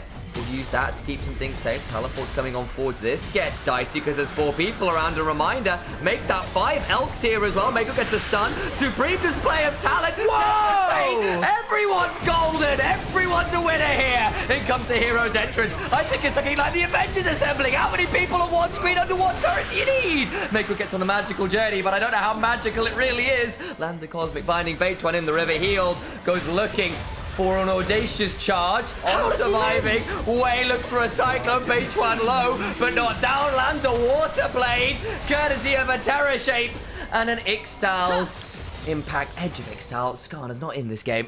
How do you get so golden? Cap, that's my secret. I'm always golden. There's like 5 people which turn like Midas has touched them himself. Tower will go down. BLG, a huge play on the top side. And this is the kind of magic we used to know from BLG. Perhaps in this playoffs we can see it again. We have been wondering the whole year, could BLG somehow revive? Maybe they're just sandbagging until Worlds in the qualification for it. BLG, in this play here, they're just a little bit ahead. They teleported up to kill the Shy before. Double teleports come in from both solo laners now of IG. And it really, really is just the end of them. The Bardock is insane. It is a 6-man ultimate, 2 of his teammates for the enemy. But all it does is set up for a magnificent Galio and on-tanks the turret with his ultimate. They have so much firepower to bring to the play. They bring all 5 members. And yes, Gala is hitting the mid lane turret while this is happening. But it is a huge win for BLG. Gets to flash off Mako, and then despite an attempted play from Wei with Mako flashing out, the Wukong then is left out to dry, caught within a dark procession, and that parade is there. Send it to My Chemical Romance concerts. The Shy going to use that Demolish to take down a plate on the top side. I did appreciate the reference. So he gets himself another plate. They're huge lead. Hang on a second. Across the other side of the magical journey, and he's gone. Profane Hydra, by the way. Heretical Cleave. In goes Elk solo, killing the Shy potentially. Needs another couple autos here for the passive prod. Gets another Icathian Rain. And you know what they say when it rains? It damn well pours. The public execution is unfortunately only Ambess's head. A 4th death for the Shy as Elk goes in with the ultimate and becomes the side lane assassin that this champion really debuted as back in 2018. IG, of course, they've got an AD carry who knows that champion very, very well. He was there. He won that. He was winning tournaments with that champion. Of course, Uzi Woods won it back in 2018. This guy is his successor, is Gala. Oh, not to be left out of our pantheon of AD carries, though, up here. Shy just caught a little bit too long. 2 times now in top lane. He's been really trying to get as much out of that top lane turret as possible. BLG have defended it by hook and by croak. This time it's just 1 Kai'Sa. That's exactly what they need. Barrier in the end burned as well, but it's still going to be a death to the Shy. And Alex, I think I figured it out. Yeah. I know what BLG are doing. It's not the honeymoon. They're playing with us. We've been getting the wrong genre. It's a love triangle, Alex. Oh my God, That's how they're getting away with it. No. They've got Beishwan and Shadow. No, they have. And every season, they just need to change it around as the new episodes come on forward. BLG aren't a honeymoon. They're a soap opera. Yeah. You can decide on the genre. Is it enemies to lovers or lovers to enemies? It's one of them. BLG using the power of soap opera to get themselves their power. Who's Edward? Who's Jacob? That's a great question, Sam. I am not delving into that one. Suddenly there's this like really like grey, blue, green filter across the entire scene. Yeah. What was the song in the twilight? That's got to be it. They did Decode was one of them. Yeah. You know, funnily enough, there's the actor who played like the like baby Renesmee or whatever the name is, who's now obviously a grown-up, and they're like telling behind-the-scenes stories of the Twilight movies on TikTok. Go find them out. That sounds excellent. They're also called Taylor, which is, you know, similar. Little, yeah. So they're Little Taylor, whereas Taylor Lautner was Big Taylor. Yeah. Wonderful. Well, we've now delved into the true reason why BLG are perhaps we're so back or it's so over. We can it's a love triangle. There you go. I now wonder whether does the Medjay sparkle in the sunlight?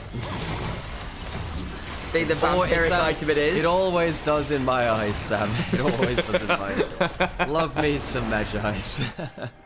BLG with a huge lead, 5,000. Now, typically, we would be holding reservations at this point in the game, saying, BLG, they have failed to capitalize on these leads. Their late game is bad. Last game, we saw that, yes, while there are still some hiccups there or about, they have, more power, apparently. They did throughout a lot of the regular season. They're very far up now. You have base running crazy items. Elk might find himself Mako. It's Elk, of course. He's looking for it. It's not a long and magical journey. I appreciate it was a panic one, but Mako's still going to have to burn the flash. So, tool down, summoner taken, and support off the ball, which means that vision control is going to be harder to achieve and capitalize on. Coming up to this dragon coming up. Worth noting, second item did get done for base run. It is the Profane Hydra into Axiom art build we were talking about. All the ults, all the time. Yeah. If you get about 3 as kill participation in a fight, your ult is effectively back up. That's what we saw from Tian the other day. He got a huge ultimate. 3 people died, and then his ult was on 15 seconds after that. So there is a world where you get one fight with an ult, and you have a fight immediately after with an ult after that too. Axemark has been given a lot of stats to it. A lot of stats. It was buffed, I think, recently, as was the Profane Hydra. Both are very powerful. Eating good. The Shy is about to get a lot of members turning into flame from both sides. Really wants this turret. It's going to potentially die for it. Secures that turret. Public execution goes wide. Has been sidestepped it. In comes Knight. Shielded Duran comes on forward, so the Shy will be traded. But at least they get the turret. They've been trying a lot for it. That's 3 deaths. Wei might die here too. Realizes he's far behind enemy lines. And Monkey see, Monkey don't. Turns out the IG tried to send some members up there, and BLG just sent what might cost them the mid lane tier 1. TP behind, though, and they're going to continue trying to punish. Gala will get that turret, trying to run towards the wrong side of the map, though. He's got a Ghost running to some end. I think he's going to try and execute here and take a wave with him. I think he'll try to. Bin could flash for a morning miss. Flash away from it. It's not a miss, it's a dodge. We'll be nice. It was a flash away. Come on. That's actually very fair. It's like, oh, he missed it. My dude, he blew a summoner with it. Come on, that's a little... Did the skill shot hit, Alex? No, Sam, but there is a difference between a miss and a dodge. If it is reasonably expected to hit, you'd think, okay, that is a miss. If someone uses something important to do so, I'm going to call that a dodge. You're not a winner, you're a loser. That's the life we live by. Oh, it's something famous that our cousin said. It's like, that's right. You're the winner. Okay, but if I'm the winner, what does that make you? I'm the loser. Yes, you're the loser. Our cousin James out there somewhere. Competitive guy. Well, the Shy got the turret. Can't public execute, and then Wei and Mako go, yeah, nah, I'm out. Except Wei is not out, and neither is the Shy. Dude, the Shy has just been death pushing this tower for so much of this game. This is what his 3rd death, realistically, pushing this turret. Yeah. The other time he's teleported up towards the turret, but before that, not really involved in the actual push of the tower. So 2 dragons now taken, 1 apiece. 5,000 gold lead for BLG, a little below that. 3 grubs to them, feats of strength. What do IG play for now? Because they don't, I wouldn't say, have a massive scaling threat in this game. You have the Yorick on the other side, who beats you in side lanes. I think the Yorick removes a lot of your power from the Addy, sadly, as well. And the Xayah versus Kai'Sa, I think, is a bit of a wash. Perhaps the Xayah outscales in the hyper late game, because the Kai'Sa gets so much harder to thread the needle. So IG are not playing for an obvious scaling threat. BLG are ahead. How do IG come back into this? Are you really just hoping for another Artican throw? Maybe that's the angle. You're down 4,500 gold, and the gold is in some very scary locations. 2,500 gold up on a Kiana should scare you. Saw the other day, Kanavi got 4,000 to 5,000 gold ahead, and Rookie is just about to experience it. Oh my days, that flash was necessary. And it was. The stun lands onto Beichuan. Almost a very clean kill. The Kiana when they're ahead of the game is disgusting. I mean, you forget, guys, China is the region of Kiana. Yeah. Like, the Super Server has all of the crazy Kiana players teleport up towards the top side. They really want the Atacon setup. They don't find anyone around this. If they'd managed to find a pick, they could have gone straight in towards the Atacon. They might still go to it anyway. Pushing towards the mid lane. Temper Fate will stop the Herald charge. Do IG just go for the Atacon as well? They do. They know they need this. They're falling behind the game. They must go for this big objective. Welcome to Invictus Gaming's Burger Shacks. What can I get you? Well, I'll have a flip, please. And we'll see exactly which side it lands up on. BLG, they push in towards mid lane. They do get that turret. Is there going to be a smite contest? No. So it's a clean take from IG. Do they get out? On, flash for the headbutt, pulverize on 3, public execution to buffer through the hero's entrance. Mako on the other side, though, is introduced to a lot of very sharp blades of grass. Beitwan just about dodging away from the cyclone. Garlic gets a good feather pull back, and IG actually retreating in good order. Beitwan able to go over the wall, 8 seconds on his ult. Can he buy time? Can BLG get an angle? Beitwan looking to go over the wall. Where's that super Ults in 3 seconds. of talent? Does he want to push for it? Doesn't look like it as yet. Still hunting on that flank angle, but I think it peters out. IG not bad. They get themselves the Atacant. They lose 1 for the attempt. There's no big objective up right now. There's 30 seconds until the Dragons, so the trade is 2 mid lane turrets and a kill for a kill and Atacant. So only the 1-for-1 of the great grand scheme of things. On did die there, and the kill went over towards Garlic, so he's not unhappy with that one. The amount of XP, the amount of adaptive force you get from Atacant is pretty damn good. They went up to about 30 pathings or so. It's a good haul for them. See what On is thinking, just force the fight. You have to. They're clumped up. They've used a lot of their skills killing the Atacant. Surely you can make a big play out of this. Garlic gets a good feather pull back. Great triple stun from Rookie there too. Seals the deal onto that kill into the Alistar. Elf did have to burn both summoners to get that kill, by the way, so theoretically vulnerable here, and there is a lot of pick from IG still. It's not really been about them this game. It's been about BLG again. It's something of a surprise considering how they looked the other series, but here comes that Dragon start. BLG looking to claim their second. It looks like there's no contest as well. It's see a chat in YouTube chat about is it Beitwan or Beifong? Beifong, I believe, is the Qiyana guy in China. Yeah, if you just like remove like the second syllable of Beitwan's name and just replace it with Fong, yeah, maybe that's the signs that we had all along. Someone else saying, I didn't expect Qiyana in 2025. We're seeing a lot more of it crop up in LPL now, especially once we've got the first string of AD skirmishes down. Sometimes we see a little bit more room for the Qiyana to come through. Don't necessarily want to play the Qiyana to say something like a Xin Zhao. He just jumps at you and kills you very early into the game. But as we're seeing into the Wukong, just about managed to survive. And now look at the farm difference. It's like a 70 farm difference between Wei and Beitwan. And the level difference, even with the Atacant involved, is still 3 to Beitwan.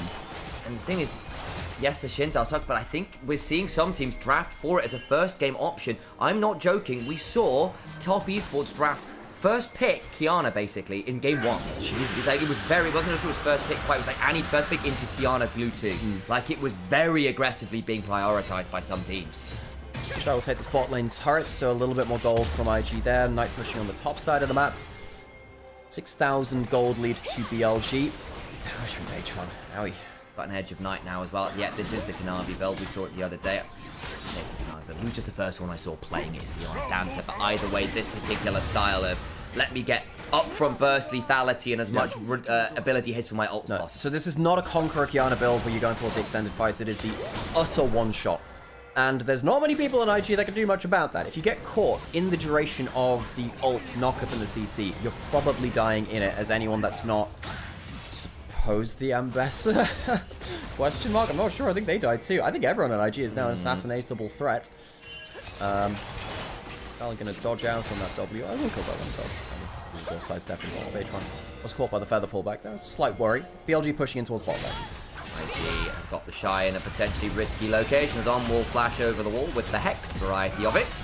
Tier 2 now to teach. The Dark Procession comes on down on once again. When he was a young man, there was something about joining a procession or a flotilla. Maybe something about a woman named Helena. What? Don't worry about it. Yeah.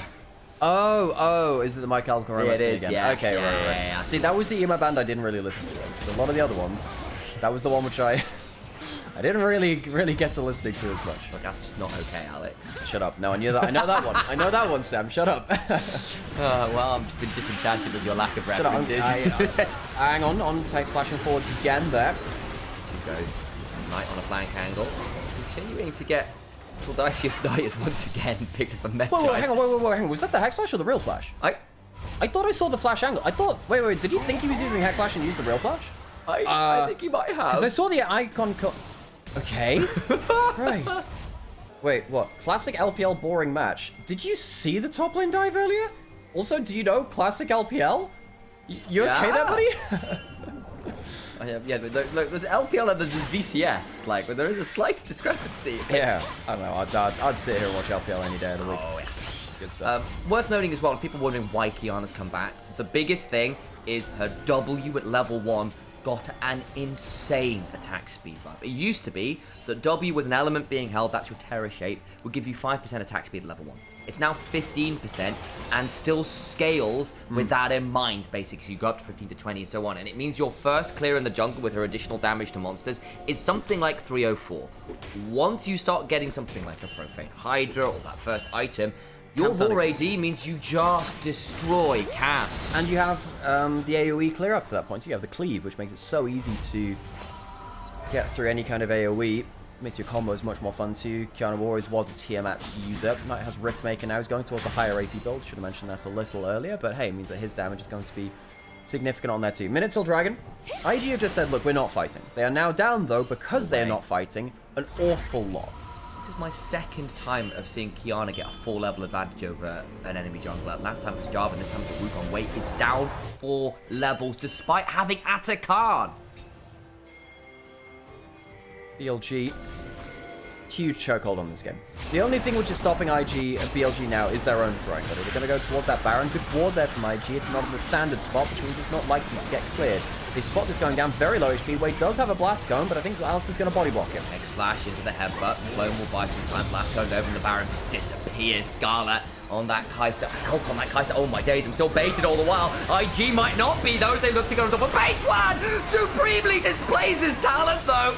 And now Bin goes on forward, beginning to give Shy some last right. The public execution goes wide. IG try to flash away. In goes Elf with the killer instinct onto Gala. Shows exactly who else can pilot this champion. Rookie about to go down, looking all too rookie to the side of BLG indeed. No veterans to be found. Despite their years of play, they are looking humbled in this game. BLG so often fall apart at this area of the game, but perhaps not now. Playoffs has a way of awakening our old gods here in the LPL, and BLG, after a poor year by their standards, look like they're starting to get things together. First series versus JDG, needed to reverse sweep, subbed in Beichuan, and perhaps the honeymoon will be renewed.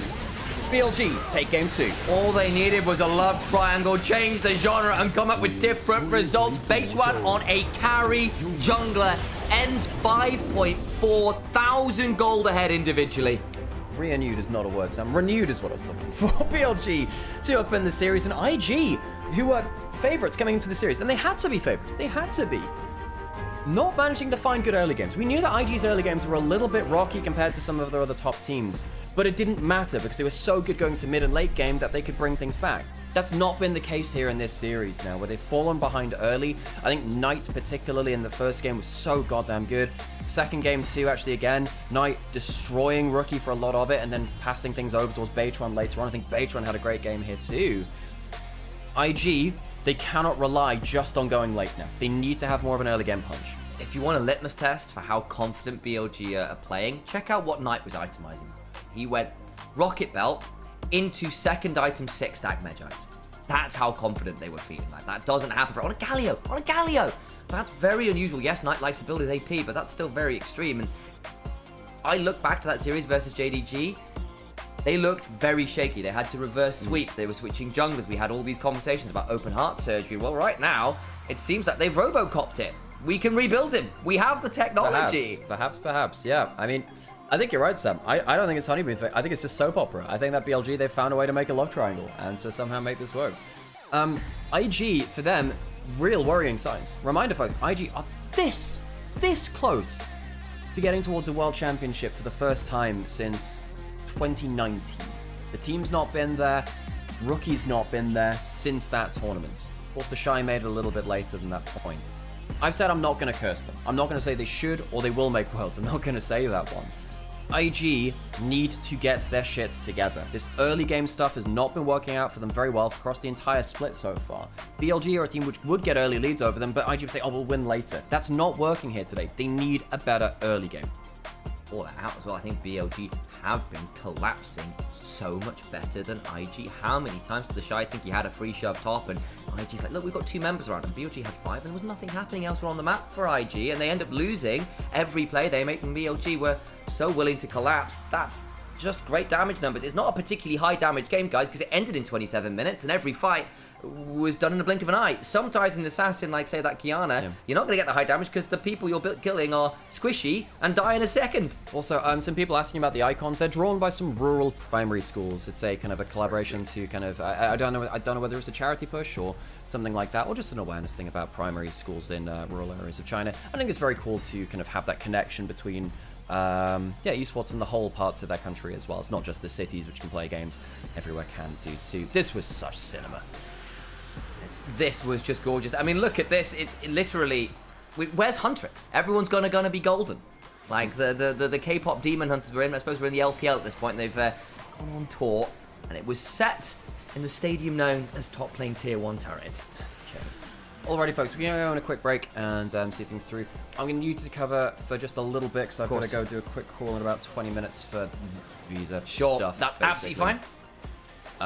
Yeah. I got you. Hi, is it just me, or does BLG change junglers more often than I have exams aware? So, they had, at the end of last year, from summer last year, they started with Shurton, went away, went back to Shun, went back to Wei at the start of this year, went to Beichuan, went to Shadow, went back to Beichuan. So they've had 7 changes so far in the jungle from this time last year.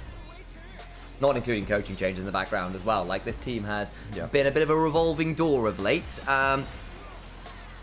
It's kind of crazy. And yeah, perhaps the situation is just make a love triangle, guys. Either way, this looks like BLG back on a good streak. Again, it's only 2 games. Again, I recall that they had to reverse sweep just 2 days ago, and they looked very shaky versus JDG. But maybe JDG are just a bogey team for them. Maybe they just don't get JDG's... Don't get what they're putting down. They don't vibe with it. IG, on the other hand, have kind of just looked at this team and been a little bit shell-shocked. They've not looked like IG today, one of our very best teams in the league. Right now, they look all too mortal. Okay, folks, I need to go on a quick break, sort some stuff out, and I will... Yeah. I've got you, folks. Don't worry. I initialize. I'm here. You sound like doing like your anime character. I initialize. Watashi ga initialize desu.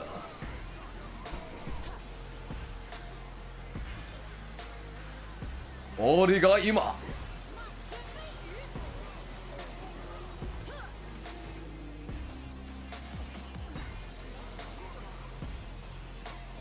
What is my team playing like humans? Am I dreaming? Maybe. You're in luck, Shaka. If I've read your katakana right, my days I'm out of practice. Shun takes it personally when he plays against BLG. Yeah, he does. Yeah, he does. If anyone was ever going to know how BLG wanted to play, it was Shun, to be fair.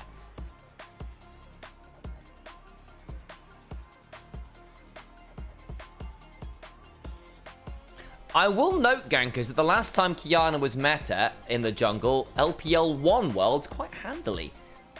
The fact that Tien is rubbing his hands, Kanavi and Tarzan have been rubbing their hands. The fact that Beichuan's playing it, oh baby. When we've got things like Zed and Kiana around as carry options for our junglers, it does open things up a bit, because we have always had some of the most aggressive snowball junglers in the game, or in the leagues in general. All right, Trinity, go get some sleep. Did you enjoy the F? I heard we saw some pretty obscene things from Verstappen in the F1 yesterday, so I'm hoping you enjoyed staying up for the race yesterday.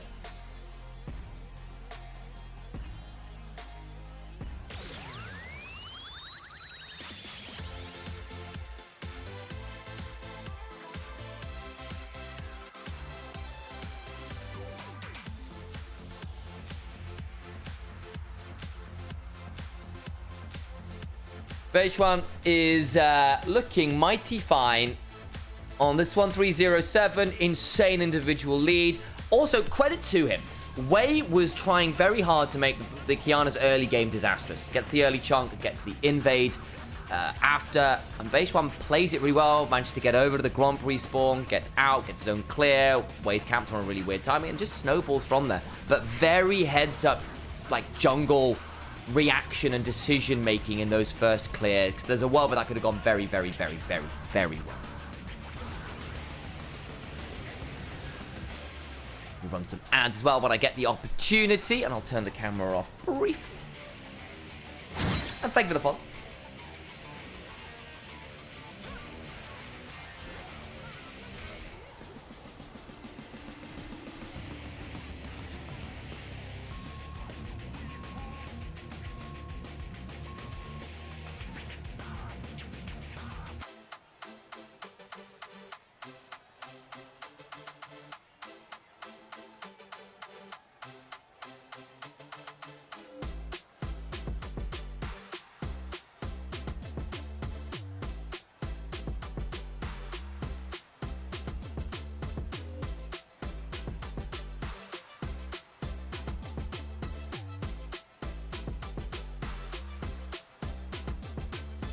Yep, that's 2 8 out of 8 games for the side of Beitram.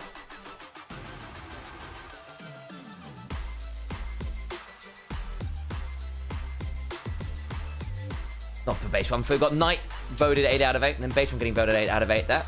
BLG now on series point. Oh, days. Bloody hell, son. Bloody hell.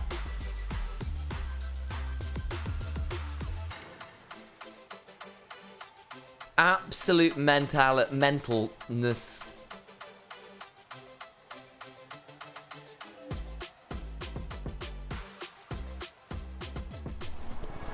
是暗夜的猎手，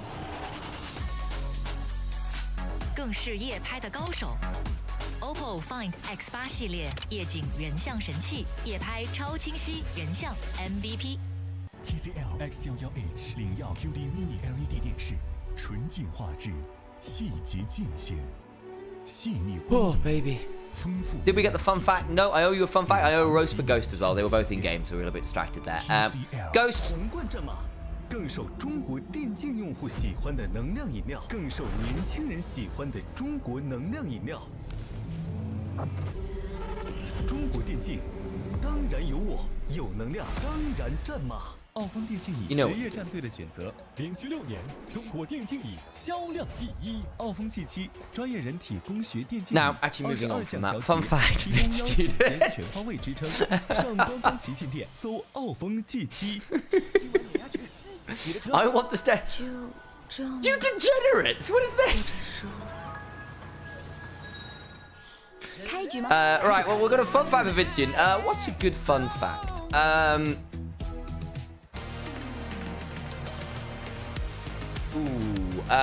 Kiana's voice actor does really entertaining videos where she is this sort of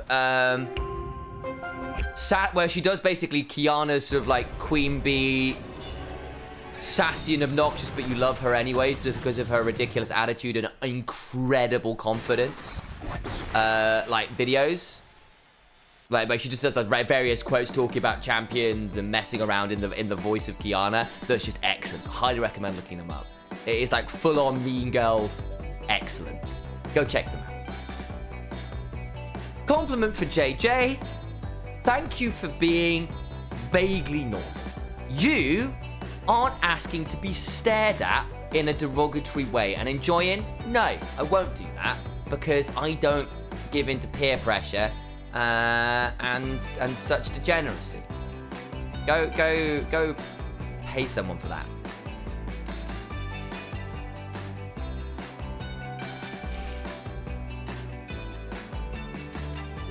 That was even better. Thank you. Oh, days. No, there's no winning here. There's no winning here.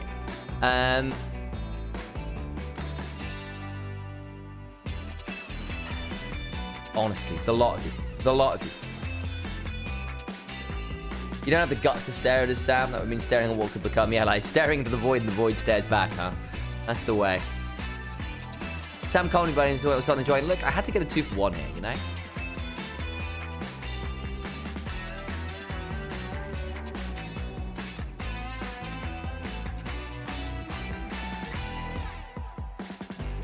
I definitely, Rani, I definitely think that BLG's drafting and kind of like conceptualization of the game has gotten a lot worse.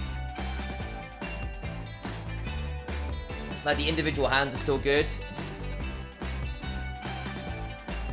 but there are definitely significant upgrades.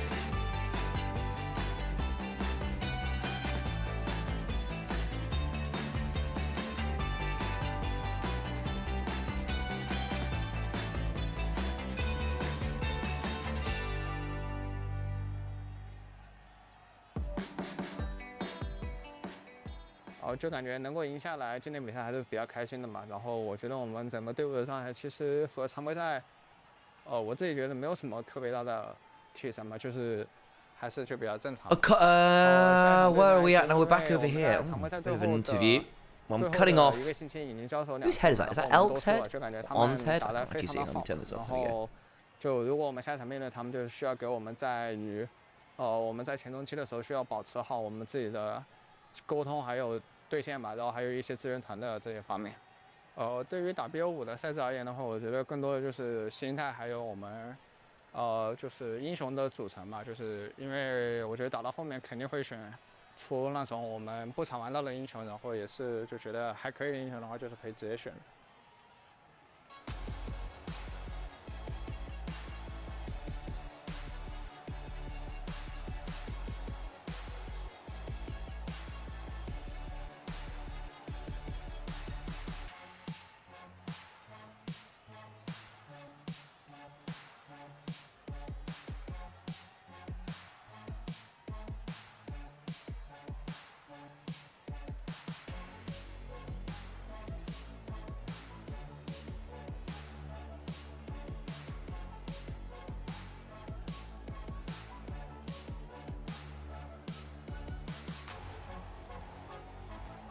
Elk, my glorious captain. I thought that was Elk. He's been playing well today. There's not really been as much about him. I think Knight obviously had the incredible game 1. Beige 1, fantastic game 2. Actually had a very good game on the Jarvan as well. Hey, Uncle Rakesh. Good to see you.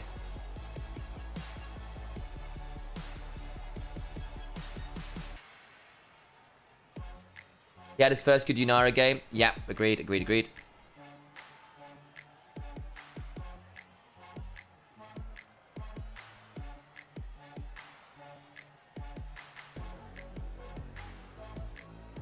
He had his first good Nymaera game, at least. Like, yeah, like, he's managed to get leads and then, like, horribly, like, fail late game. I think he just plays it too close to the wire on a champion that, at least the way he was building it, didn't really have much safety. She's quite a fragile character in a lot of ways.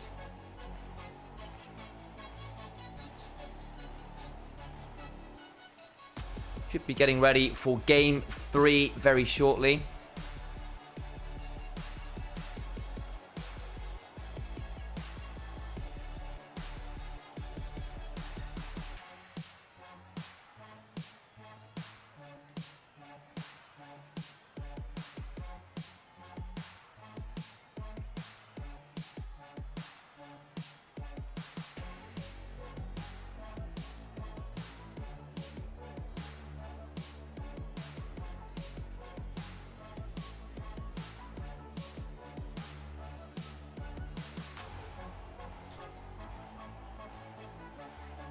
Only moves forwards.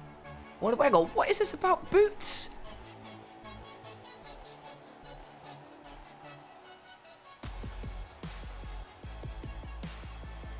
Oh, this, yeah. Oh, right, yeah, no. Right, Ghost. Yeah, don't worry about it. Go look at the clip. Tell me someone clipped that. I could, if you haven't clipped it, can someone go back and clip that for me of the stare? Kinky Boost, the musical by Cyndi Lauper. I forget it's Cyndi Lauper that does it, actually. She of Girls Just Want to Have Fun fame, right?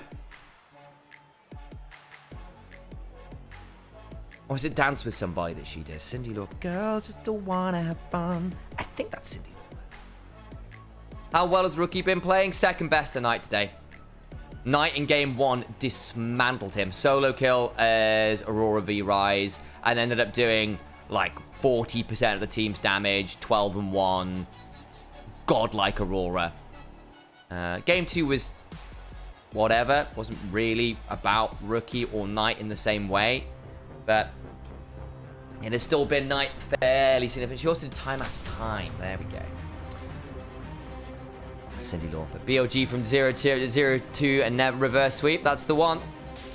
We'll see. Okay, folks. Actually, why have I turned the camera off? It blocks things. So, move this way a little bit, so you may see my glory as I help take us through picks and bans.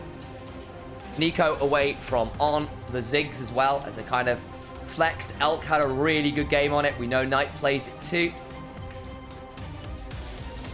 Rumble Civet away from IG. Gwen still not picked this series, not really banned either. Again, she's been hit with a lot of moves. Akali away from Knight. Interesting. They clearly see potential angle for that coming into this game 3 with some of the usual answers off the board in terms of your Gallios and your Annies. Aurora to an extent. A decent matchup. sort of bounce away from a lot of her stuff, get a lot of your AoE across where you think she is anyway. Not reliant on targeted ability. Poppy away from weight. I can play a bit of it. I love the Ziggs ban. I do too. I think that possibly sets up for an Azir first pick. I think this might be an Azir first pick. Did the Shy play good today? No. I hate to say it, but no. Shy got blasted in Game 2 in particular. It has been one of those days for IG where the hands have just decided to be decrepit and failing. And there's that Azir first pick.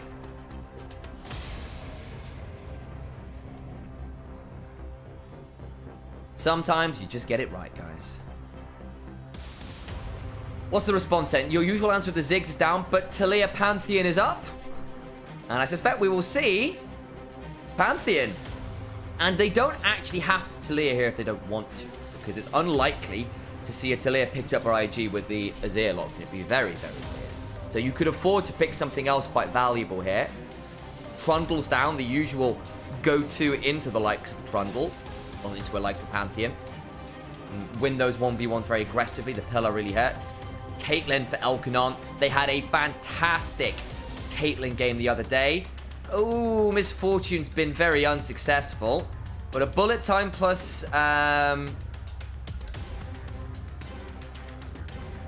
Shield Vault. That's the name of the ability. Took me a second there. It'll still be pretty dangerous. As long as you've got other tools to win a team fight that aren't Misfortune ult, she becomes a lot more valuable. Skarner, Sion, frontline options. Be a different look for IG.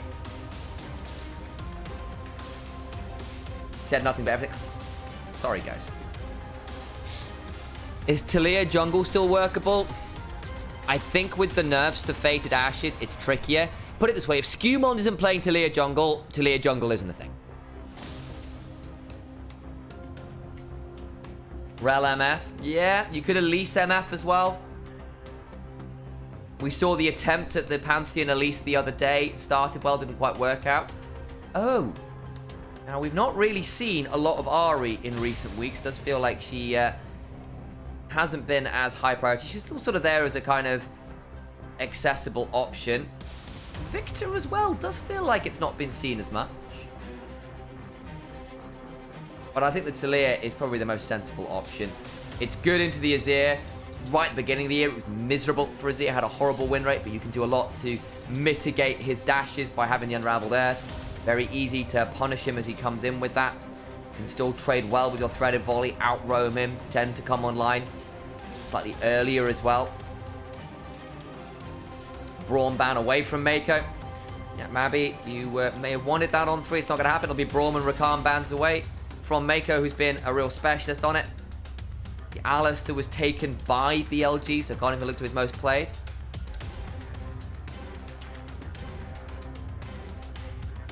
Yeah, the Braum ban may have been it, but maybe they're just saying, look, Mako's got a bigger champion pool than Way, and they really want the Skarner. I mean, the front to back right now from IG is pretty monstrous.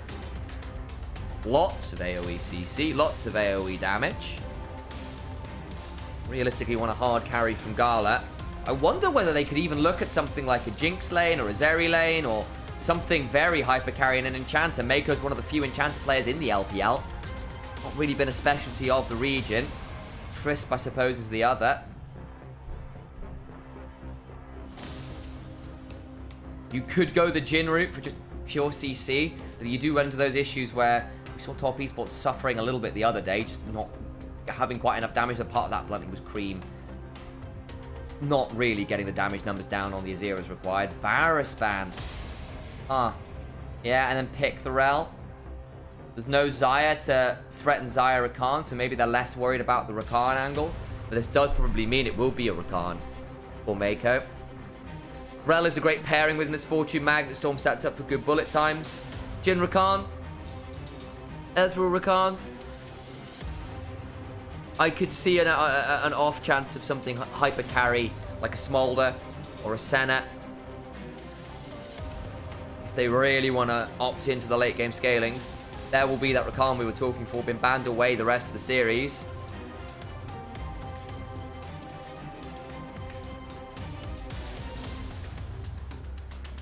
Yeah, don't worry. I am Initialise, Nymaera's older brother. We cast together. We started casting together. Hey, thank you for the resub, Solly. That you're the greatest Ari player ever. That's the one. Nymaera Initialise 47 Jan. There's that gym we were talking about. Gangplank hover? Bin is one of the great gangplanks of the world. Gwen. Gwen is the choice. Okay.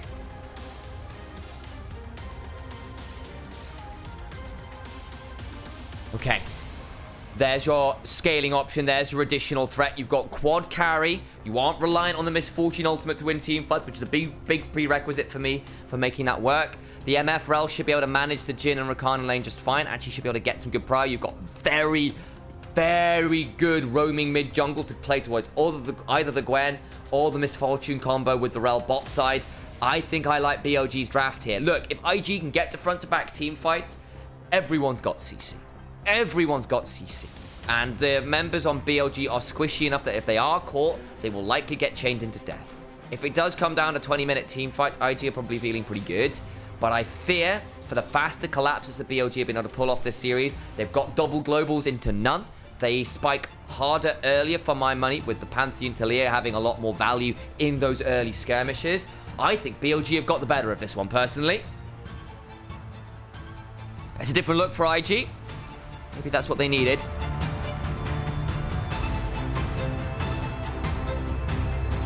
But a little dramatic music never hurt anyone. Mechanical prowess on the Rift otherwise might do. Invictus Gaming, the crowd has gone oh so quiet here. As BLG, despite their struggles against JDG, clawed their way here. Against IG, they look like a different team. Every time you count them out, they just come back and smack you in the face, huh? Potentially for the last time today, let's hear those gyros.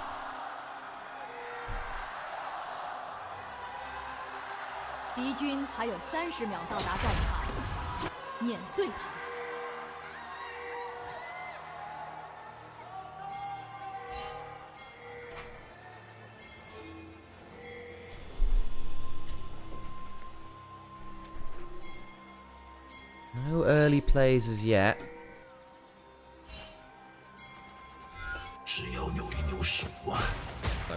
Hello, how's it going, folks? I'm back. I have to do paperwork. Ain't that a better way to spend my day than watching LPL? Of course not. I'll always be rather watching LPL. Yes. So, alright, I haven't seen the drafts yet, so Sam, I'd like you to give your thoughts on it while I quickly catch up. So, they ban away a lot of the BLG specialties to first pick the Azir, banning away the Ziggs in particular, which Knight has used to counter pick into it, but it gives up a very early Pantheon, and I think with them Misfortuned as well, and then locked in the Talia third.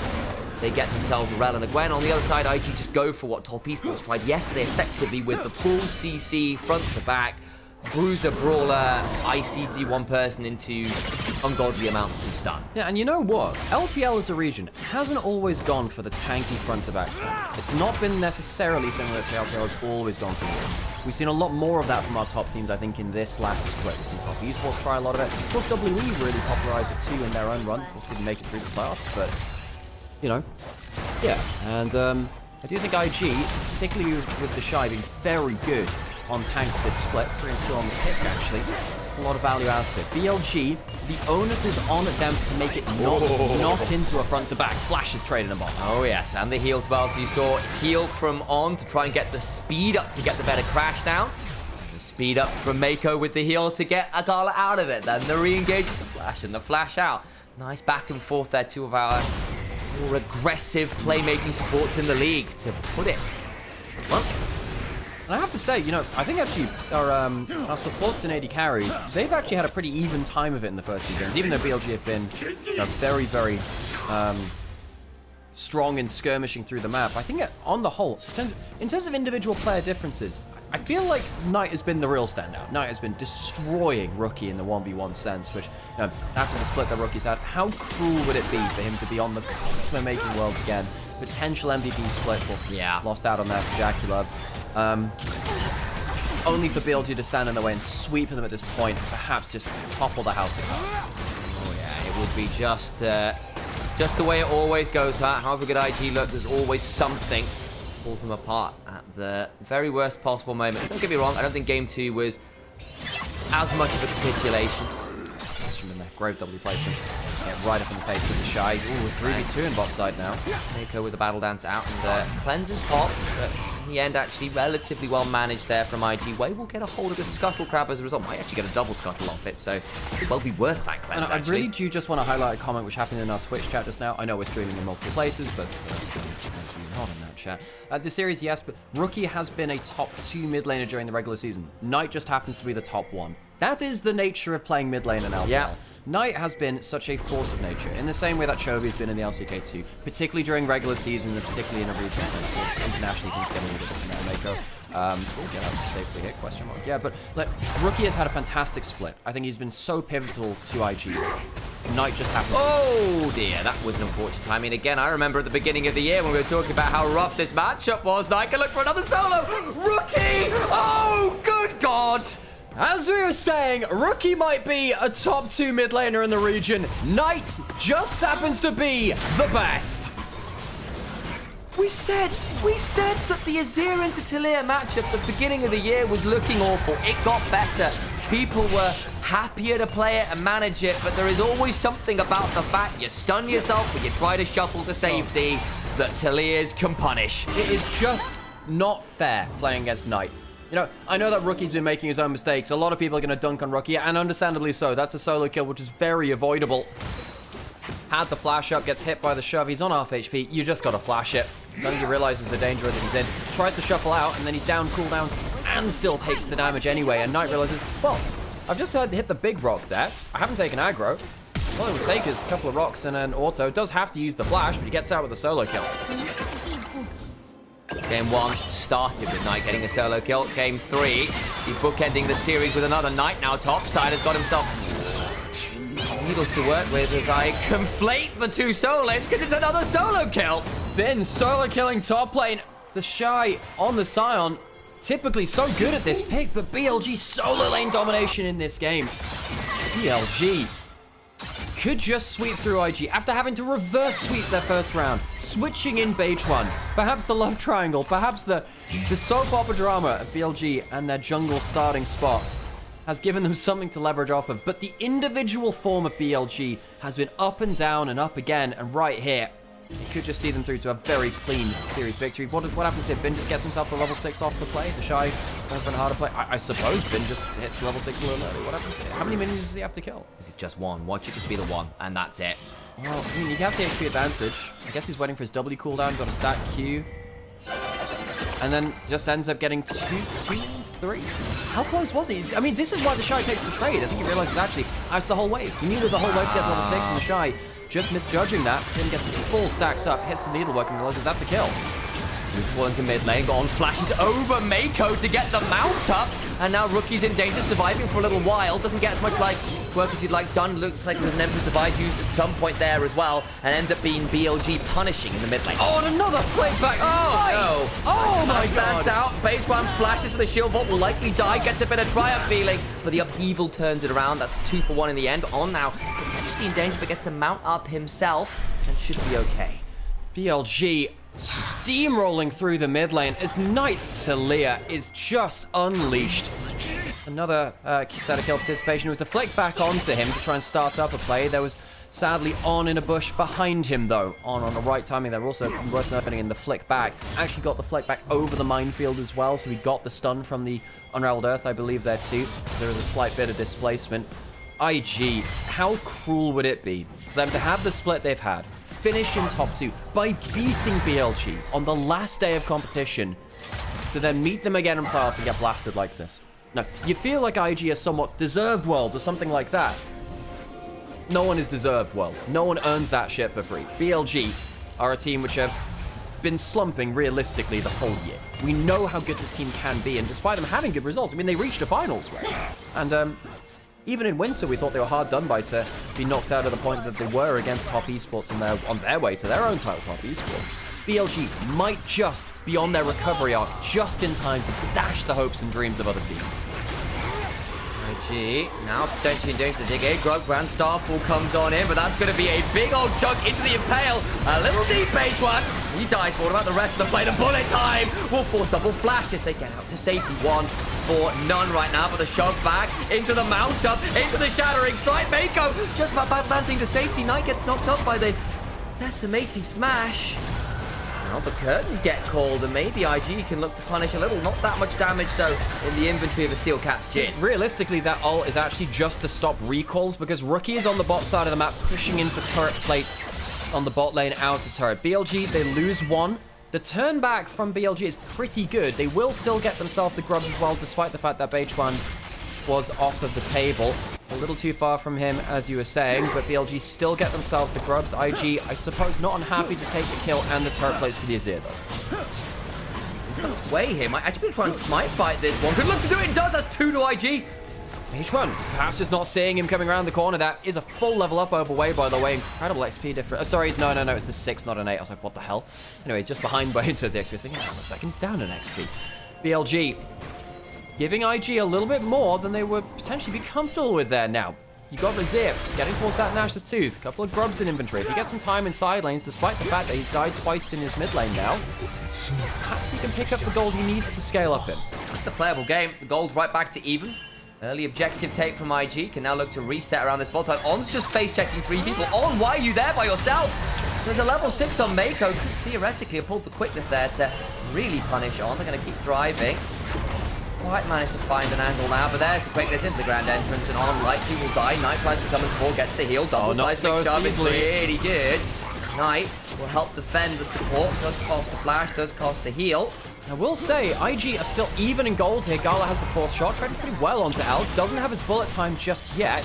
On trying to get full tilt onto Gala, who's quick enough on the retreat with the passive there. Fleet footwork as well, walking across the captive audience, slowed on down. Now, little sidestep on the Deadly Flourish required dodge. Dragon is up. IG will take the fact that On is solo HP and look for a play. Okay, doesn't quite get driven into the wall. The timing, the gas runs out, but there's the Impale trying to jump on top of the Talia. Over they go, Knight gets out. The shuffle is not that fantastic as the flash come on down, but Elf is a bit exhausted. Fighting gets the bullet time and does stand and deliver well. IG survive it well enough. The Comet's Pit only lands onto Rookie. Beichuan's faster though. Dodge away with the grand entrance, and they can't quite get the kills. Beichuan now in danger. The curtains are called, and BLG being punished. Needs to dodge Elf so low. 4th shot just wide, but Rookie gets Beichuan. We asked IG to have a better early game plan, and that is exactly what they've done. They find themselves in early game slight lead now. 2 grubs, slight gold lead. Options onto this dragon as Way ends up respawning. The rock in their shoe is Knight on the Talia, of course. He's still causing issues, but you will notice that Rookie is individually ahead of him now. They try and jump towards that Talia. They do end up getting the Jin W, which opens up this option with the Impale. They still don't kill him cleanly as Rookie goes across. I suppose the last bit of the Unraveled Earth. It's not as clean as you would have liked, actually. You'd think the bullet time would be enough to turn things around. Things get spooky. Somehow, though, IG get away slightly better from this trade. To some Aegis assault as well, and basically Beichuan can't go back the way he'd like to. And that curtain call angle is superb. Elk is very, very lucky there. That 4th shot didn't land. It's been a 3 for 1 rather than just a 2 fat. IG have a very good late game comp. We said the onus is on BLG to make sure they can find good angles, to make sure this game is not about a Sion and a Skarner stood in front of their 2 long-range carries. This is the kind of game where Jin doesn't have to worry about his damage output either. There's no hyper tank to stop him from being a real carry, and Gala's been damn good when he gets ahead on this pick. BLG goes for the dragon. I do wonder whether for the first time this series, IG do feel like they can drag this late safely, especially with how the early game's going right now. Agreed. Gaming. Dragon. BLG playing for the first time without the early lead this series. In a comfort spot for them.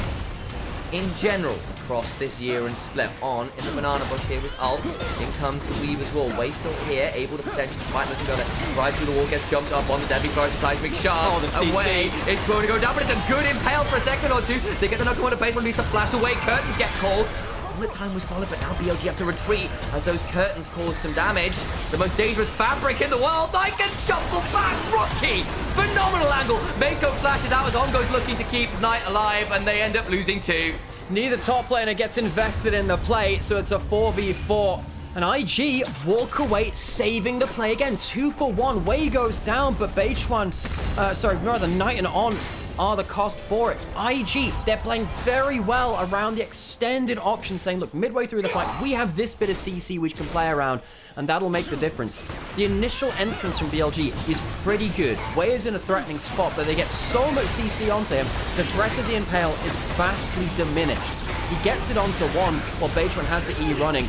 It still drags him just far enough away from his team, though. The damage of the Azir and the Jhin to really start threatening. Knight goes too far. He really should have backed off. He had no flash there. And despite a great game from him on the Talia so far, that's the kind of mistake that could come back to haunt his team. Mako was very clutch flash out, and On goes looking for him and doesn't find it. Gala's now got the collector in. Now 1,200 gold in the lead. For Invictus Gaming. 2-0-3 for Gala's Jhin, and one of our better Jhin players in the league, him and Jackie Love. And she leads actually as well. Oh, leaves very to mind. Yeah, LPL Jhin has actually been very successful. Remember that last World Swiss stage, Top East was beat T1 when they had that Jhin as well, where I don't think Jackie Love had to flash the entire game, I think it was. That's kind of crazy. Yeah, somehow. God. I don't remember it, so I might have to trust in your Yeah, encyclopedic knowledge of that one. Swiss stage, it was one of the first games that T1 played, and they gave us a lot of hopium, Sam, which was dashed quite a lot after that point. That does happen, doesn't it? Yeah, that game was beautiful. I remember Atlas talking about it on LCK after recently, because he's a bit of a Jhin hater, because he's seen many years of Jhin not do damage. Well, occasionally, depending on the meta and itemization, he can start to bring stuff out again. Gal will see if he can carry things. 1,000 gold lead to both carries of IG. I think IG have got a great angle in here. BLG must get creative in a safe enough way. That's the hard thing, right? You can be creative, be effective in that suit. Smite. Whoa, it's 6 HP! Beichuan! I mean, Wei will die for it, but he's happy enough with the steal, I think. Beichuan out-smited. He smites first. Wei does it second. Teleport now coming in from the Scion. No, actually, the curtains get called. Beichuan needs to throw the Age Assault. Mako with the quickness rolling onto the back of the pick. Maybe crash down. Double Shattering Strike is decent enough, but there will be the trade back and ends up being a 1-for-1 plus the Dragon. Last cone was cute, but not really saving on. Shy had to flash out of his own flank angle. Ooh, went looking for it. Mako managed to grand entrance away out of vision. Elk, even with the strut running, those high heels were made for walking all over a bird that's no longer there. Yeah, it has no crits anymore. Well, no, not anymore. It doesn't have any crit built up just yet, so no lucky crit for him. BLG starting to fall apart a little bit in terms of their confident gameplay. The skirmishes that they had in the last few games were very impactful. This one feels like it is much more labored. Ult from Scion. I think Knight's in danger here. He's got his flash, but he's going to be forced to burn something. The Grand Starfall comes on here. No flash on the show. Might now be in a dangerous position. He's pretty damn tanky, but is he that tanky? Overcomes Elk, and I think Shy has taken a 1v1. He can't afford. The only thing is, Herald's on the other side of the map, as is a top tier 1, and he's put a lot of resources to get down there, so probably ends up being Herald for it. I think it shall be, but BLG will get some alone time on the bot side of the map before Knight. Is anyone recalling? No, so it's going to be split map. Kill, who ends up picking that up? Was it Knight that ended up picking that up? I think it was, actually. 3 stacks on the, what was it? Okay, whatever, doesn't matter. Someone picks up the goddamn kill. Shy goes a little too far on that bot side. Beichuan gets chunked out and starts to panic a little bit. Oh, that's so close. 6 HP. 45 and then went down to 6, it looked like. So it was actually a little further off than we thought it was in the first place. I was trying to time it, I suppose, with one last auto attack. Not fantastic there. Beichuan, of course, being subbed in for Shadow after the first game of last series.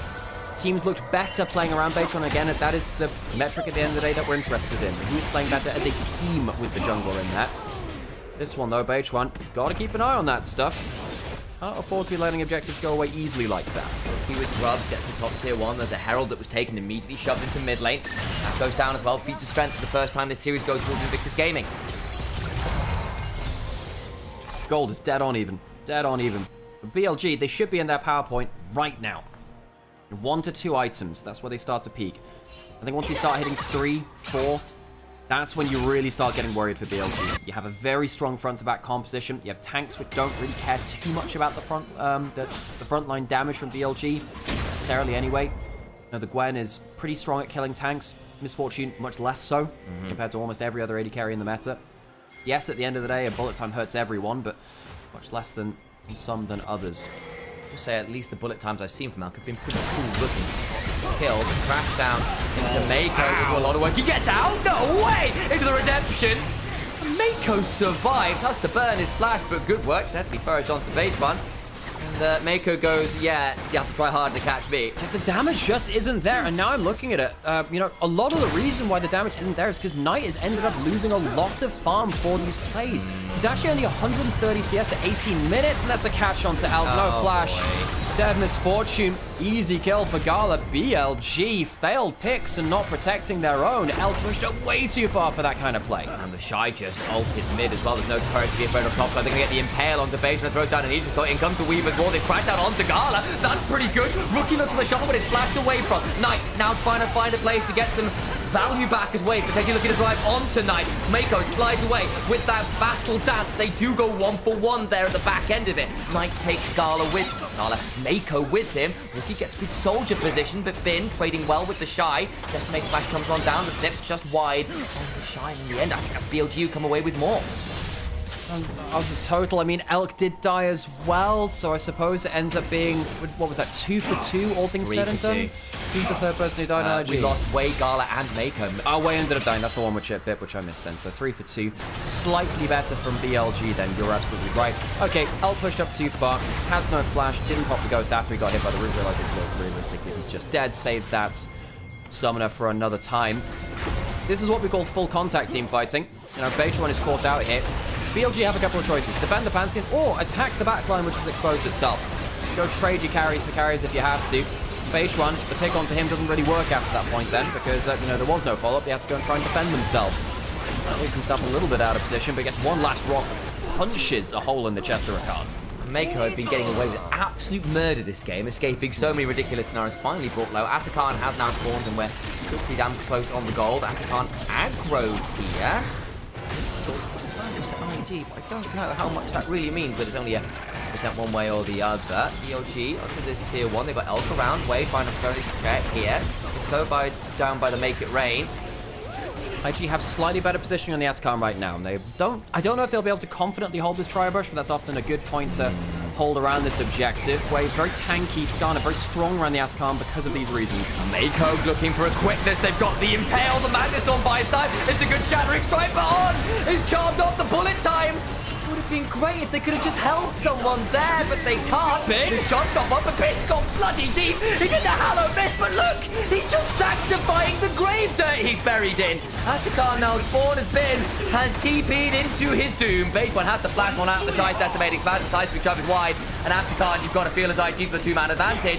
BLG has to fight it out. Roots on tonight. Was wondering if there's any follow-up there. Bin just teleported and flashed into his own death. The timing was poor, the execution not what he needed, and IG walk away with a couple of kills. Now, they're not able to get the Atakan after this. It is worth noting that the Atakan is still alive, but BLG, that contest left a lot to be desired. An awful lot. Bin cannot afford to play like that, even at the 2 items. Beitron, whoa, guys, we need to go back to life. There's a Pantheon!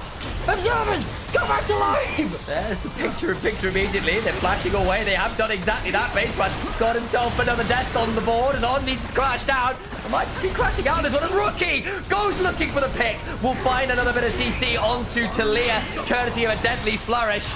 And Knight is forced to take a bow as Jin ensures they are dancing on the puppet string. 6, 1, and 5. IG just collect BLG members as they fly into their face, uncoordinated, and BLG are going to give up this Atakan one way or the other. You have to feel. Bin's back again for another try. Eagle's trying to stitch the game back up, but unfortunately for him, it's another Impale, another death, and Gala picks up a double, and Atakan is still there, and BLG, when it gets worse, they just continue to Leroy Jenkins in the hope it gets better. This is the BLG we know and love from this split, folks. You know, I was setting up for a 3-0 on the storyline, perhaps a turn in it. Perhaps this was the twist. BLG, it's playoffs. It's LPL playoffs. They're ready to become the beast that we always knew that they were. This fight here is more what we've known from BLG in this split. It's messy. It's people going in on individual levels, and the cohesion is not there. Look at this flash in from Bim. He needs to flash away from the Sion Q, but there's no one following him. The Shy forces him to flash over the Q. Has another one to stop the follow-up there as well. Pantheon then ults afterwards, trying to catch IG on recalls. Doesn't realize that 3 people are still there. Loses the bluff, really. The Shy, instant value from his Q as well. His Sion has been arguably MVP of this Aftercon fight, just by channeling Q in the right angles. And BLG, they have just not been coordinated. They really haven't. Again, look, this the thing is, you could substitute in most AD carries here, and I feel like the gameplay, in terms of the decision-making, would still be a problem. No, the thing is, the misfortune, I think, is bad at this point. Yes, I agree. I don't think it changes regardless of the AD carry the same way. Turns out, I actually agree with both chat and you, Sam. We're actually, for a while, I've not liked misfortune in the meta. It feels like there are enough things which stop her from having good ultimates, and there are enough champions which he just bluntly doesn't deal damage to. But BLG have more issues than just locking in this one thing. Now, the draft did require them to get early leads. It did require them to find creative angles, but we did say, you know, being creative, it's easy to start a creative angle, like, oh, I'm going to ult in as the Pantheon. Getting it in and then also executing well on it, that's the hard part of it. BLG had dominated this series up until this game. IG, reminder, they are the higher seed coming into this. They beat BLG to get second. The winner of that last day of competition in regular season would have gotten the higher seed. IG bashed BLG. I don't think it was particularly close, actually, from memory in that series either. It was a fun one, a very fun one. But IG have had BLG's number across this split. Them going down 2-0 in the fashion they did was not what I expected. When it got to the late game, BLG were actually a little better than IG in those first 2 games. The early game was where BLG were winning in regular split, and they've done that again largely in this series. IG starting to reclaim their form a little bit here in game 3 now. On the other side, Knight, it's not been a pretty last 10 minutes. They've got a lot of CSP pulled out earlier. 178 farm at this point in the game is very low. He had about 130 farm at 18 minutes. It's 25 and he's got about 180. Yeah. So, yeah, he's continuing to drop farm. Probably forbidden for Elk. Knight has done this from time to time, but he needs to be a lot of damage. He does need to be. I suppose they have a lot of carries to pick up the slack, but yeah, that's Leah. No Dark Seal stacks to pick up the slack there now. IG will wait for the next dragon. Baron is now up. We are now in the point of the game where IG's composition is in the ascendancy. BLG need to be very careful about how they approach fights. Again, he's got 75% crit now on the Jin. He's picking up an Infinity Edge. Reminder, the second part of his passive, which people always forget about, the every moment matters, gives you an insane amount of scaling based on your crit and bonus attack speed. You get 4 to 44% extra bonus AD plus an amount of your crit, plus an amount of your attack speed. At this point, with 75% crit and level 14, the Jin damage is going to be pretty high. He's going to have some very significant AD numbers at this point. A huge amount of tank for BLG to deal with the raw one-shot burst of a Jin. Oh, look how little vision they have. They have little vision on his very low HP as well. The range of the Gala Jin is going to be very threatening. 1W could end this game. Legitimately, a pick would lead to the Baron, would lead to the game. IG know the point of power they're in. All 5 in the Baron pit looking for the pick. 6,000 HP, they want to fight. The team managing to tank it well, but again, they've got the Shy. In goes Bin, they're trying to force the fight. Make sure it goes down. The unit bullet time ends up being Gala to secure it somehow, some way. The IG tried to hold the HP and force the fight, and BLG, understandably, say, look, we just chunk it out with our own ability. They just don't win the flip.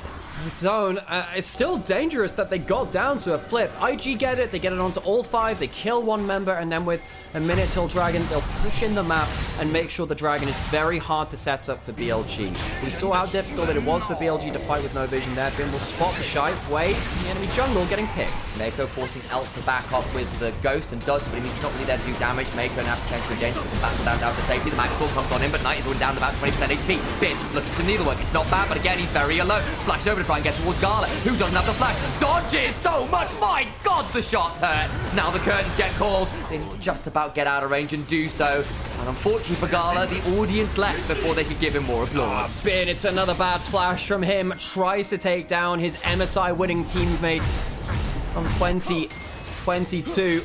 Can't find the kill. Gala, 9-1-7 on the Jin. You know, there were some arguments in chat earlier. Should it have been Gala or Jaculova's first All-Pro AD carry? The fact that they're both in the conversation is such a great thing to see. 2 great AD carries over time.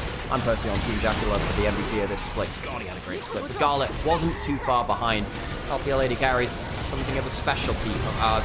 On tried to go in for the double catch on the carries. Great flashback from Rookie. The damage just isn't there from BLG. Their carries are not dealing the damage of this Azir and Jhin.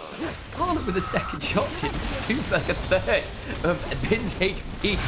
Just saying, Vin has limited HP, this third Dragon there for IG, and no armor at all. Yeah, Gala is hitting like a truck. There is no one that really stops the Jhin from doing damage here. Absolutely not. Again, more crit you get, more level you get, more bonus AD you get, and the more those crits hurt. It's the deceptive nature of Jhin scaling, who can look like he does no damage until you get to this point in the game, and then you really, really do. 3,000 gold leads for the carries of IG each. That's the kind of greed they talk about in the Bible, folks. I suppose that yeah, man. Eat the rich. Eat the IG. Why got that offered a cast recently?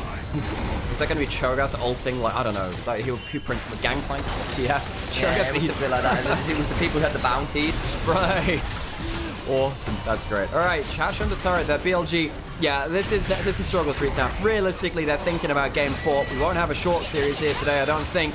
IG looking to end this game. Wait, tends to be jumped on again. Like, again, he's died once or twice, but it's largely forced so many resources from BLG that Gala with a turnaround curtain calls has been a bit of a menace.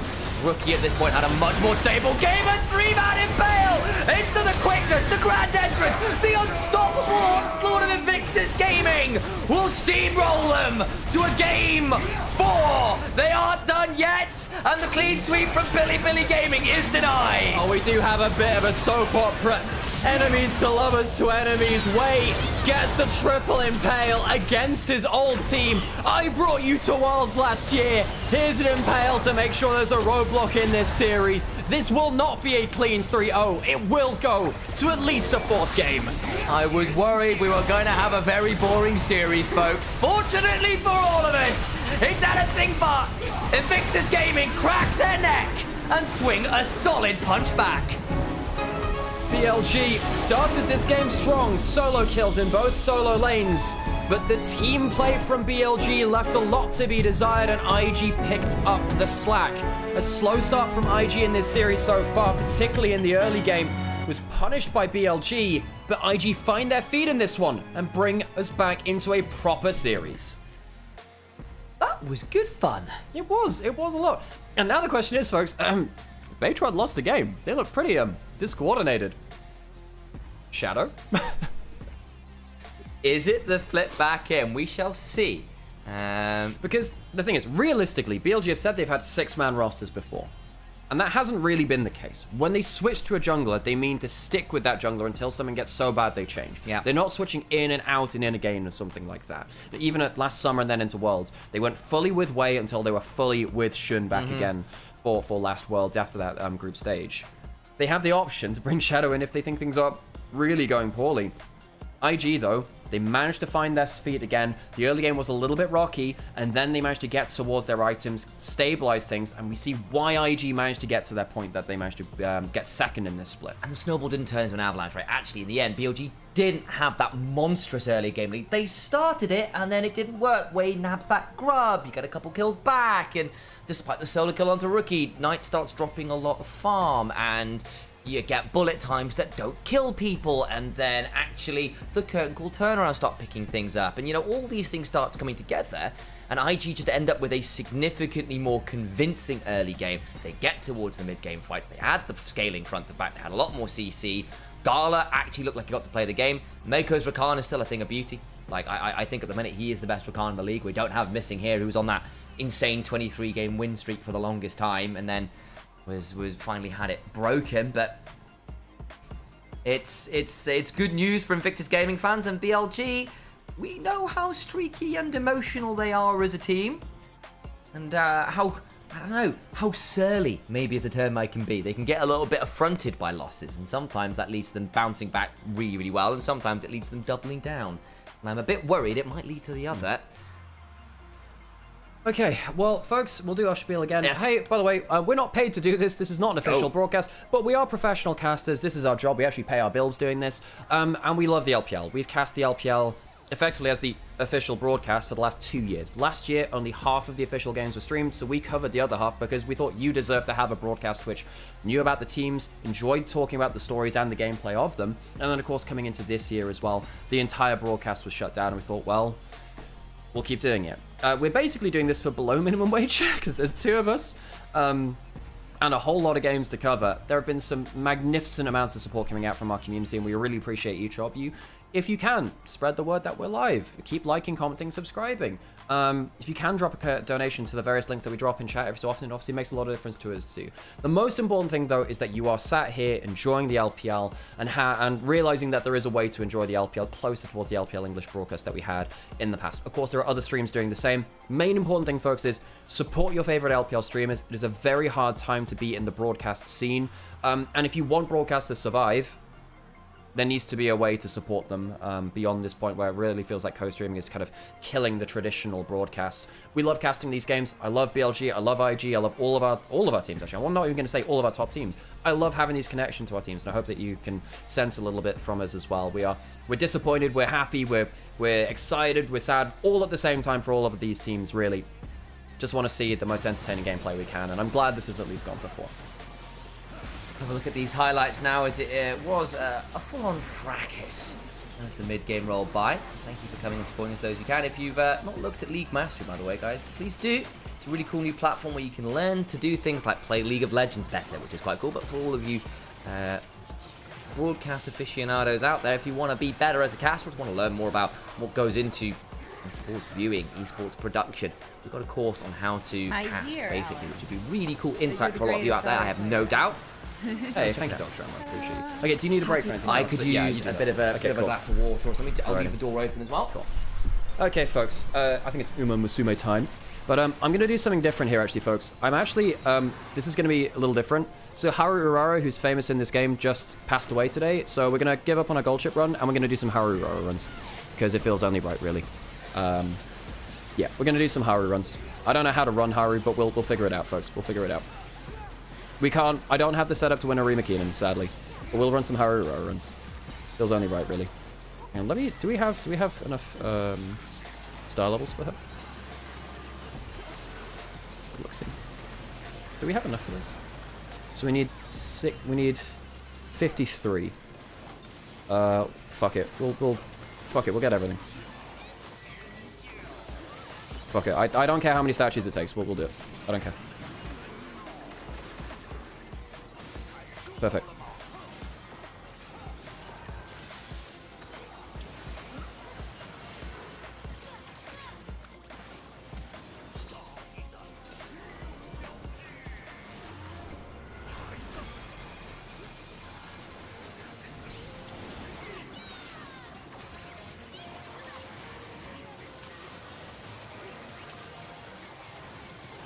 Okay, we will see what we can do with this. I don't know if I can do a Rima Keenan, folks. I don't know if I have the I don't know if I got the stuff for that. I don't know. Okay, let's have a look. See, let's go affinity bonus and see what we can get. Affinity bonus. I don't have any affinity bonus, man. What have you got for long turf? This is good enough. We can work with that. What have you got? Do you have turf and long? Medium, long, turf. What's this one? Late surge, that's not very useful. Anything on guests? I need to run some adverts as well. The best they've got as well. What have you got? Long. That's a load of long stuff. But we need turf as well. Okay, we'll do this, and we'll just try our best, folks. Let's do a different deck, actually. This is fine. Late surgery is okay, actually. And we want a load of power, I think, actually. Anyone got good power cards? What's this?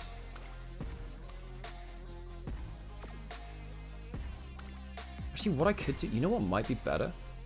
Is if I... Oh, whatever, this is fine. Yeah, we'll do this. Oh, no, wait, there's someone with a better one than this.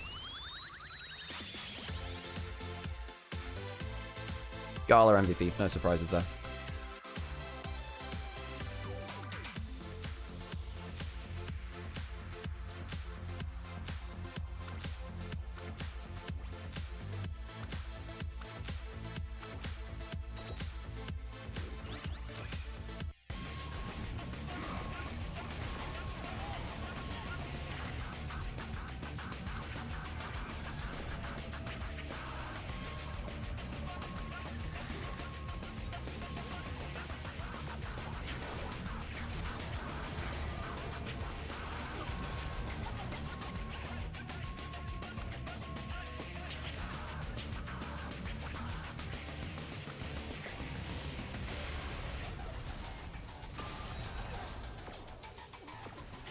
Okay, let's do a higher run.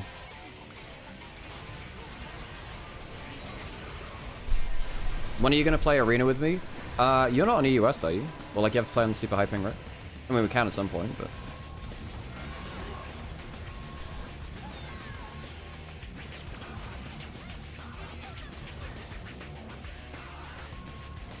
Let's go, Haru. So we're going speed and power. And we're borrowing this card.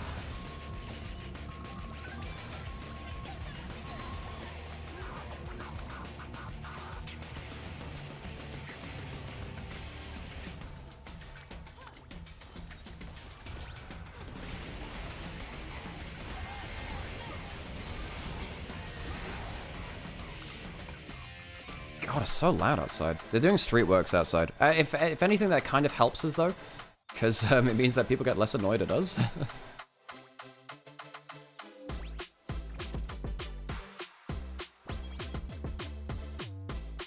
Oh, we get Charming. Nice. This is really good. She has an insanely good event for this, actually.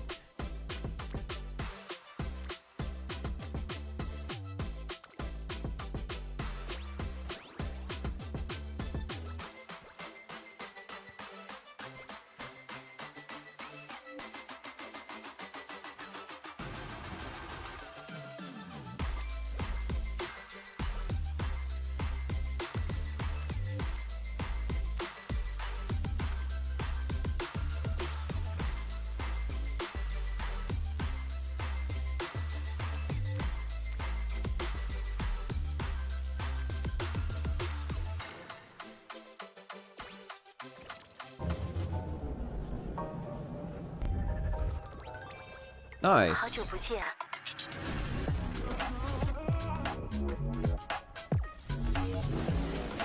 关闭车窗，空调调到22度。好的，都搞定了。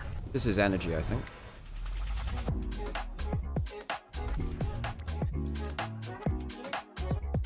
We take the 3. We have Charming. We really want to get even though it's overcapping our energy, we take this. Hey, Solly, how's it going?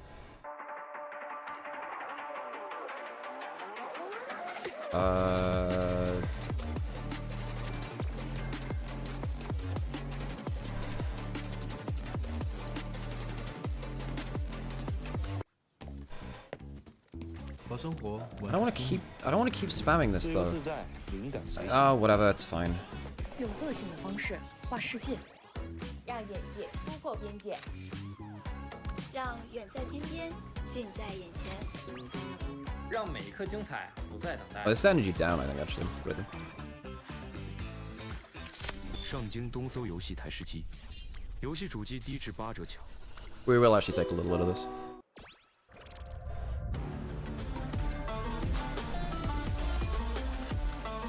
Another NG up, that's good.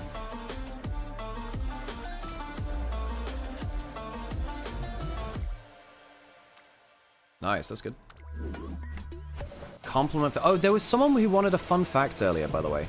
Vid student, you still around? Did you get your fun fact?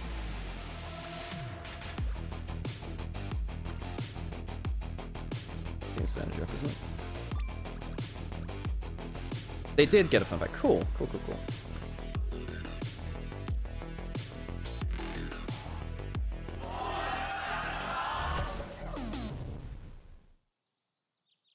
Not sure which ones to go for here, actually. I mean, this is pretty good.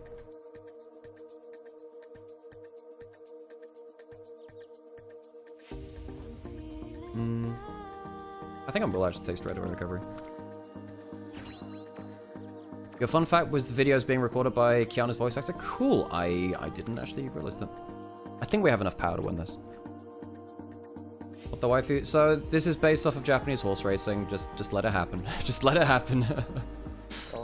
最近的状态，我个人觉得是相比常规赛来说，我们的中后期的处理方式就提升了很多嘛。然后我们有一种就是只要正常打到中后期的话，就感觉我们这把很稳这种感觉吧。然后希望的是我们到比赛结束之前一直保持这样的配合跟状态。我认为就是现在 BLG 的状态最稳定的一个点就是应该是带着这位选手吧。然后他不管是打团，不管是对线，都是打得非常好的一个选手嘛。然后我作为一个老选手，也是跟他已经交手很多次了，所以说感觉就没什么特别大的压力吧。我个人觉得我们主要的一个点应该是中叶服的一个联动，然后就是正常打到中后期的，然后就跟他们好好就运营差不多。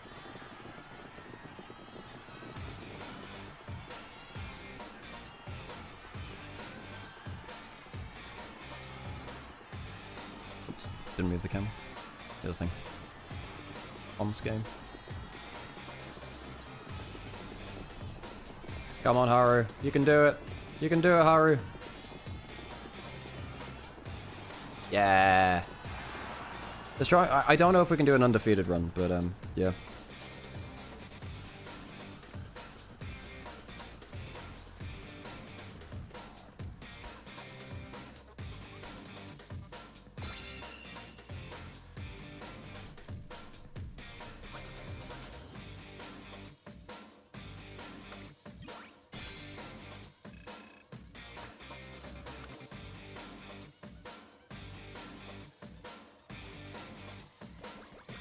Wait, Nymaera forgot to compliment me? No, I was going through the backlog. There was a fun fact, and then I got distracted by the race.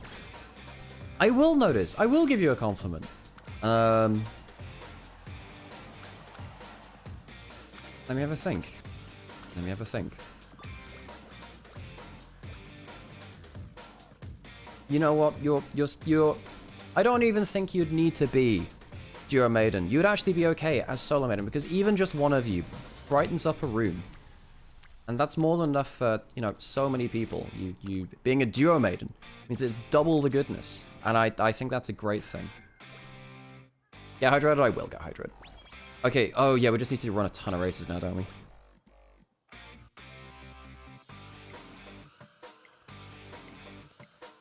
Oh, both of these, yeah, Rice Shower, her character very sad, well, I say her character. This character is based off a horse who sadly died in their last race, actually.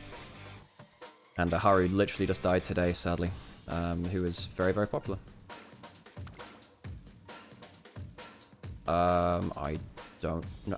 I'm gonna imagine this one's energy up. Anything with food tends to be. Power or stamina? Oh, we got power. Well, actually, no, we're training power. Actually, probably didn't need that. We don't have good enough turf right now. We need turf to like at least a B realistically. With this.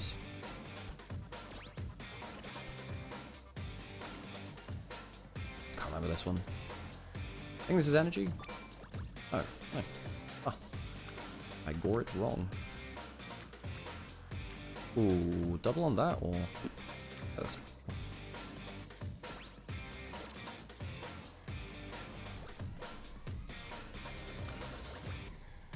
Yeah, power is good on her for sure. Yeah.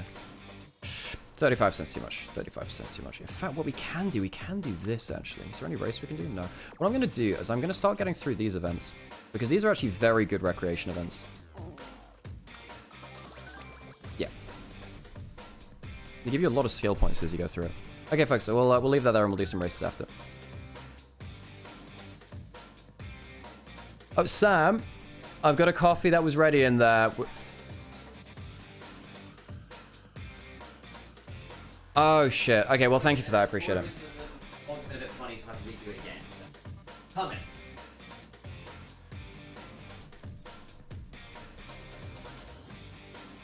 When are we getting an LPL anime? Well, so funnily enough, King's Avatar is a Chinese animation, which is loosely based off of Faker actually.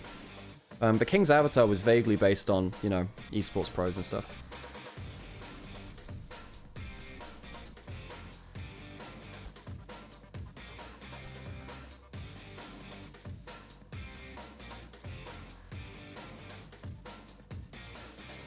Yeah, it's more based on like an MMO than anything else. But yeah, that's basically an esports anime, pretty much.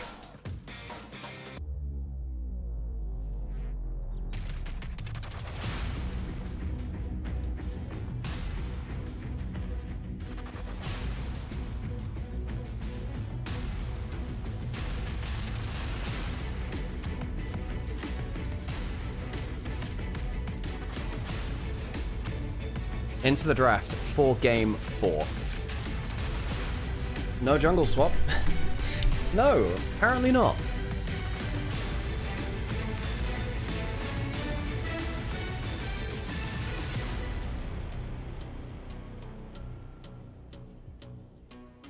Orianna banned, one of the better laning champions left. 80 skirmishers, where are we at with them? There's still some up, actually. Shinzao maybe even first pickable here, you know. Poppy banned, which means it's much easier to play that too. Yeah, I think Shinzao might be a... No, BLG banned the Shinzao. Now that's interesting. Are we down to like Zeds now? Is Zed now the answer?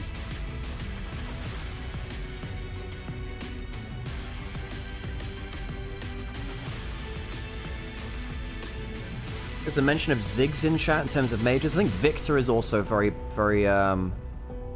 powerful. I love this track, by the way. This track is so cool. It's got that slight break in it for the piano break.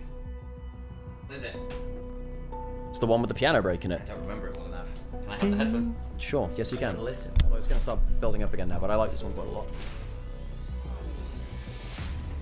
Sivir, first pick for BLG. Morgana was banned away from Baytron. He's been playing a lot of that, and he's the only, quote-unquote, I think he's the only LPL jungler to have pulled it out so far. I believe so, yes. I wondered whether there might be that Ziggs Tristana comp we tried the other day with the Morgana, actually. I wonder whether they feel like the Morgana is too necessary, but with Morgana banned, that does allow a much more free Vi, because Morgana absolutely neuters Vi. To an extent, yes. And I do think that, well, that being said, I think the Sivir is normally very safe. The Vi, actually quite good into it, because you can smite just before your ult hits and often win the mind game with the smite. Sam opening the cab right next to the microphone. I just realised partway through. Sam's cracking a cold one open with chat. Jace, oh my god, we have the failed duo from Arcane, Vi and Jace. Yeah, they didn't exactly combo up for the best things in that show. All right, BLG, what do you want to play towards? You have a scaling backline crit 80 carry of that Sivir. There isn't that much of a front line to go towards in terms of the Scion and the Ornn. Do you feel like you have to go towards Cassante? That was what I was going to follow up with. They do. Cassante, one of the last remaining tanks that can really stand in the front line to help the Sivir play. Fun hovers here. Of course, the Bard already gone, can't be used again. Serac has not been seen in a long time. I think taking away the Braum from Mako and against things like this poke and this quite heavy dive can be quite valuable here. Cassante Braum is a nightmare to get through for divers, and the Sivir herself notoriously quite slippery and good at punishing divers, assuming she has some people to stand behind and a good opportunity to spell shield. Seeing IG run to Twisted Fate specifically with the Jace to kind of set up for big all-ins, but with the Braum and the Cassante, I think it'd get a bit tricky here. I do wonder whether they lock in support now before things get cut off. Could go towards Rookie's Ahri as well. I think this guy is one of the top 4 Ahris in the world on his day. Now the problem is, you cannot get blasted early, and Knight is damn good at blasting Rookie specifically early. Rookie just cannot get the leg overnight. It just seems like Knight just has his number individually so often, even in the last game, which they won. Knight solo killed him early in lane. Now the Orianna's gone. You might ban away something like the Victor. The Silas, of course, to take away from Knight, because Jesus, that guy is very good at that champion. And with the stolen Vi and Ahri ult would have been scary. The last 3 Silas we've seen have also been jungle Silases, and Beishwan's been spamming that in the jungle. So there is a world, in fact, where it could have just gone that way as well. So worth remembering that the flex of that champion right now is giving a lot of potency.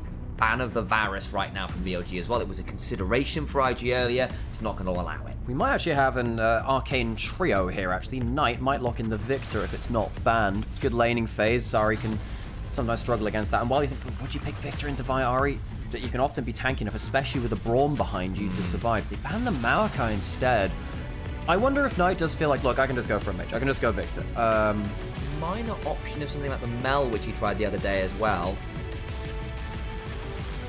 It is a very good matchup into the Ahri. Less good into the Vi because you can't stop the ult. You stop the damage, but you don't stop the CC. It's not a projectile coming through there. So Knight, I think he's looking for a long-range mage archetype. You have a double front line. It will be a slower 5v5 front to back, as opposed to what IG are now doing, which is very aggressive on the other side. Varus and Ezreal banned in terms of follow-up.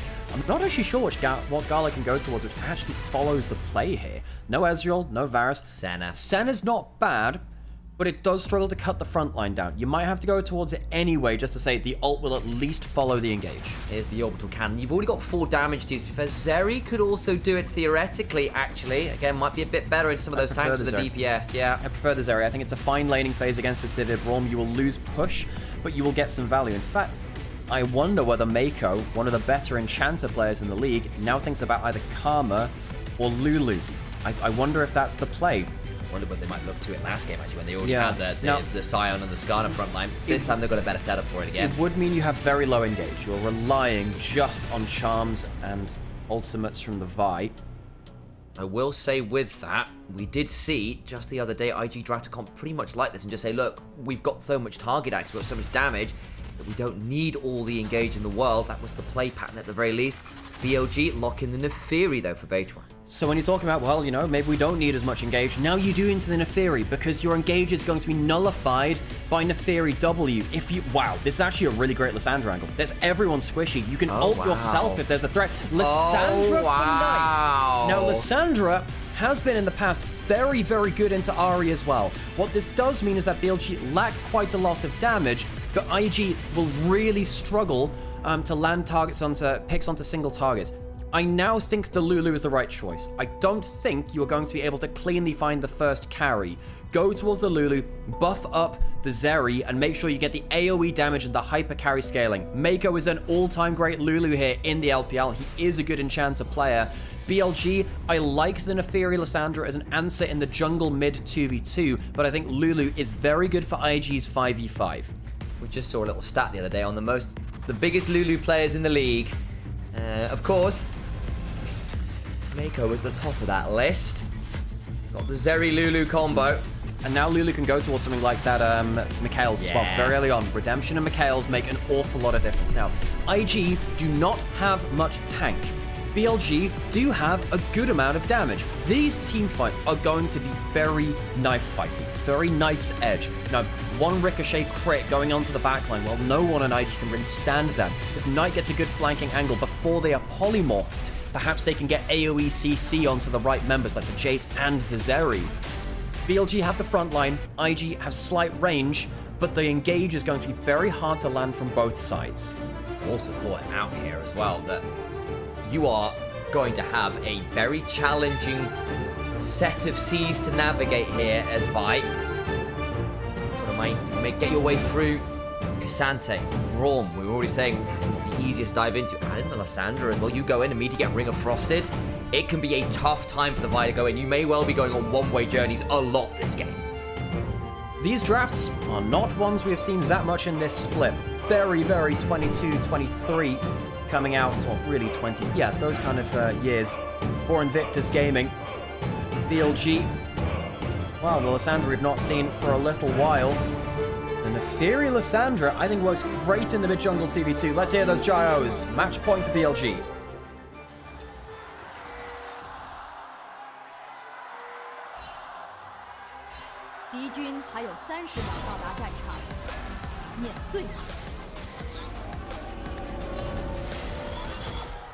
Make sure I remember exactly all of Lissandra's abilities. Iceborne Subjugation to create frozen thralls as the passive, if I recall correctly. It's a great one. Frozen 2, Glacial Path, isn't it? Is the E. Yes, yep. Ring of Frost is the W. And then is it going to be Ice Shard for the Q? Yes. Good, thank God. I always get a bit afraid it's not whatever Anivia's Ice Shardy thing is. Lissandra doesn't even have to engage. You can just wait and blow up Vi or Ahri. Well, normally I would agree with that, but you are against potential Zeri W and Jace Shock Blast poke, which can cause some issues. I think Cassante's happy to tank a bit to this. I'm going to be really interested to see if the fight setup is going to be slow or fast. I would imagine it's going to be slow from both teams, waiting for a little bit of poke or a good engage angle. Really, it's going to be about skirmishes if things are going to be quick. You have Zeri and Lissandra being able to cross over walls in very different ways for both teams. Now, if this was like Ruler on the Zeri pack, 1 second, that's, oof, God, good damage there. Early cleanse, early heal, nice level 1 Q from On, and from Elk coming on in on an angle I don't think they were expecting. Maker will dodge that second Winter Spike. Lose the double summons, but the shove should still be there. Way at a level 2 Vi is going to meet up with Bejuan, and Vi at level 2 is not exactly the most fun time of all experiences. Rookie now roaming on down. Bejuan may be forced to eviscerate over the wall. Rookie's going to lose wave control because of this. Knight should get himself another Q on the wave as and when he needs. Bejuan's going to go back into the jungle. If he hits a double daggers, he does win the trade. Doesn't hit it there. Way slowed down on his clear. Get the Raptors and came straight on over, but of course Bejuan has nabbed the Wolves in trade, so does theoretically at the minute have that camp advantage, but won't spend too much time trying to be a menace in the jungle. Cost away a little bit into the Kiana actually. Couldn't really interrupt it too much early on the Wukong, ended up giving up more camps than they were willing as the respawns happened in their own jungle. Surprised that Bin hasn't played a single game with Cassante this split. He was so damn good at it before. Misses the W there though. Shy down a level. Great sidestepping the Shy. Of course, had that awesome outplay onto Breathes Cassante a little earlier in the split on the Yorick. The 0 mana, 0 ult solo kill from Yorick. Bonks him over the head. If you missed that clip, by the way, and all the very short things, so you've got to plug it every now and then. Wade could flash onto Knight here. While, of course, you know, Bejuan is on the Krugs on the other side. Worth noting, Wade did invade, or re-invade on the other side to counter Bejuan's move. Can't find the look into mid. Will slow down his clear a little bit here as a result. Will spot out that the doggo isn't around and needs to make some moves now because Bejuan's just getting an extra half a quadrant. Yeah, Knight getting the early shove in mid lane really helping Bejuan. Didn't get the clean blue buff steal, but just allows him to have unparalleled access to that side of the map. Elk putting a ward over onto the red buff to make sure that Way will be spotted if he does go towards a camp steal there, and he will be spotted now. So Bejuan has information of where Way is. Bejuan is recalled, got a long sword, and will be able to go towards this bot side. Doesn't have smite, so we might just look for the fight instead of the camp secure. Way should be able to get the smite, but then you've got to watch out for the Braum coming on over. Makes things tricky. Does he want to go back in for the smite? Won't be able to do it, and so great timing. Really good early game from Bejuan. Great timing, but this is the coordination from BLG that we've been asking for. You know, Knight pushing up mid lane so Bejuan can invade onto both sides of the enemy jungle. Bot lane putting down vision after getting an early, you know, lapse to go into their own jungle and put down vision. This is a team-wide effort to get Bejuan more information to play the map with, so he's going to be a buff up onto Way after stealing one and securing his own. He's even going to go for the Raptor respawn onto Way. When they're coming up, has a Scuttle Crab to go for in the river as well, so we'll get a double Scuttle and an extra camp, theoretically, but Rookie now threatening to come on over. Way goes into the area, should be able to try and take some of those small dogs. Raptors, there's hot dogs around as well. Yeah. Getting glizzy with it. They get the Scuttle Crab as well. Way gets what? 2 little Raptors, that's it.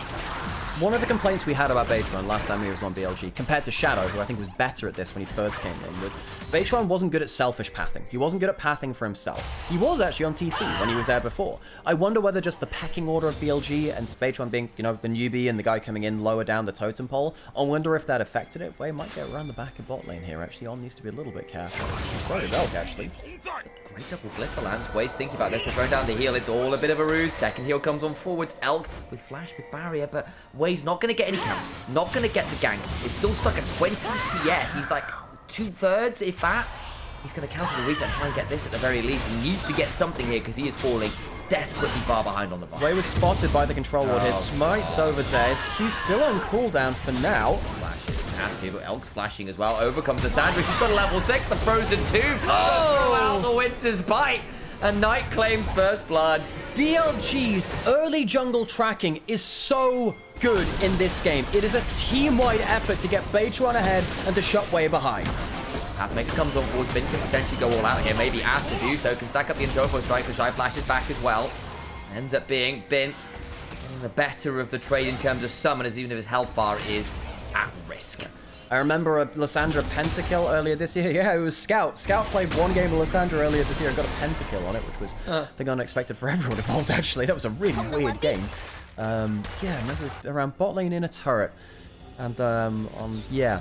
Anyway, had a lot of games in this LPL season. Very hard to remember all of them. It was one of the special ones, though. BLG really focusing on how their early game has been a coordinated effort to make sure that the jungle matchup goes in their favor. Look at the jungle CS difference between these two teams.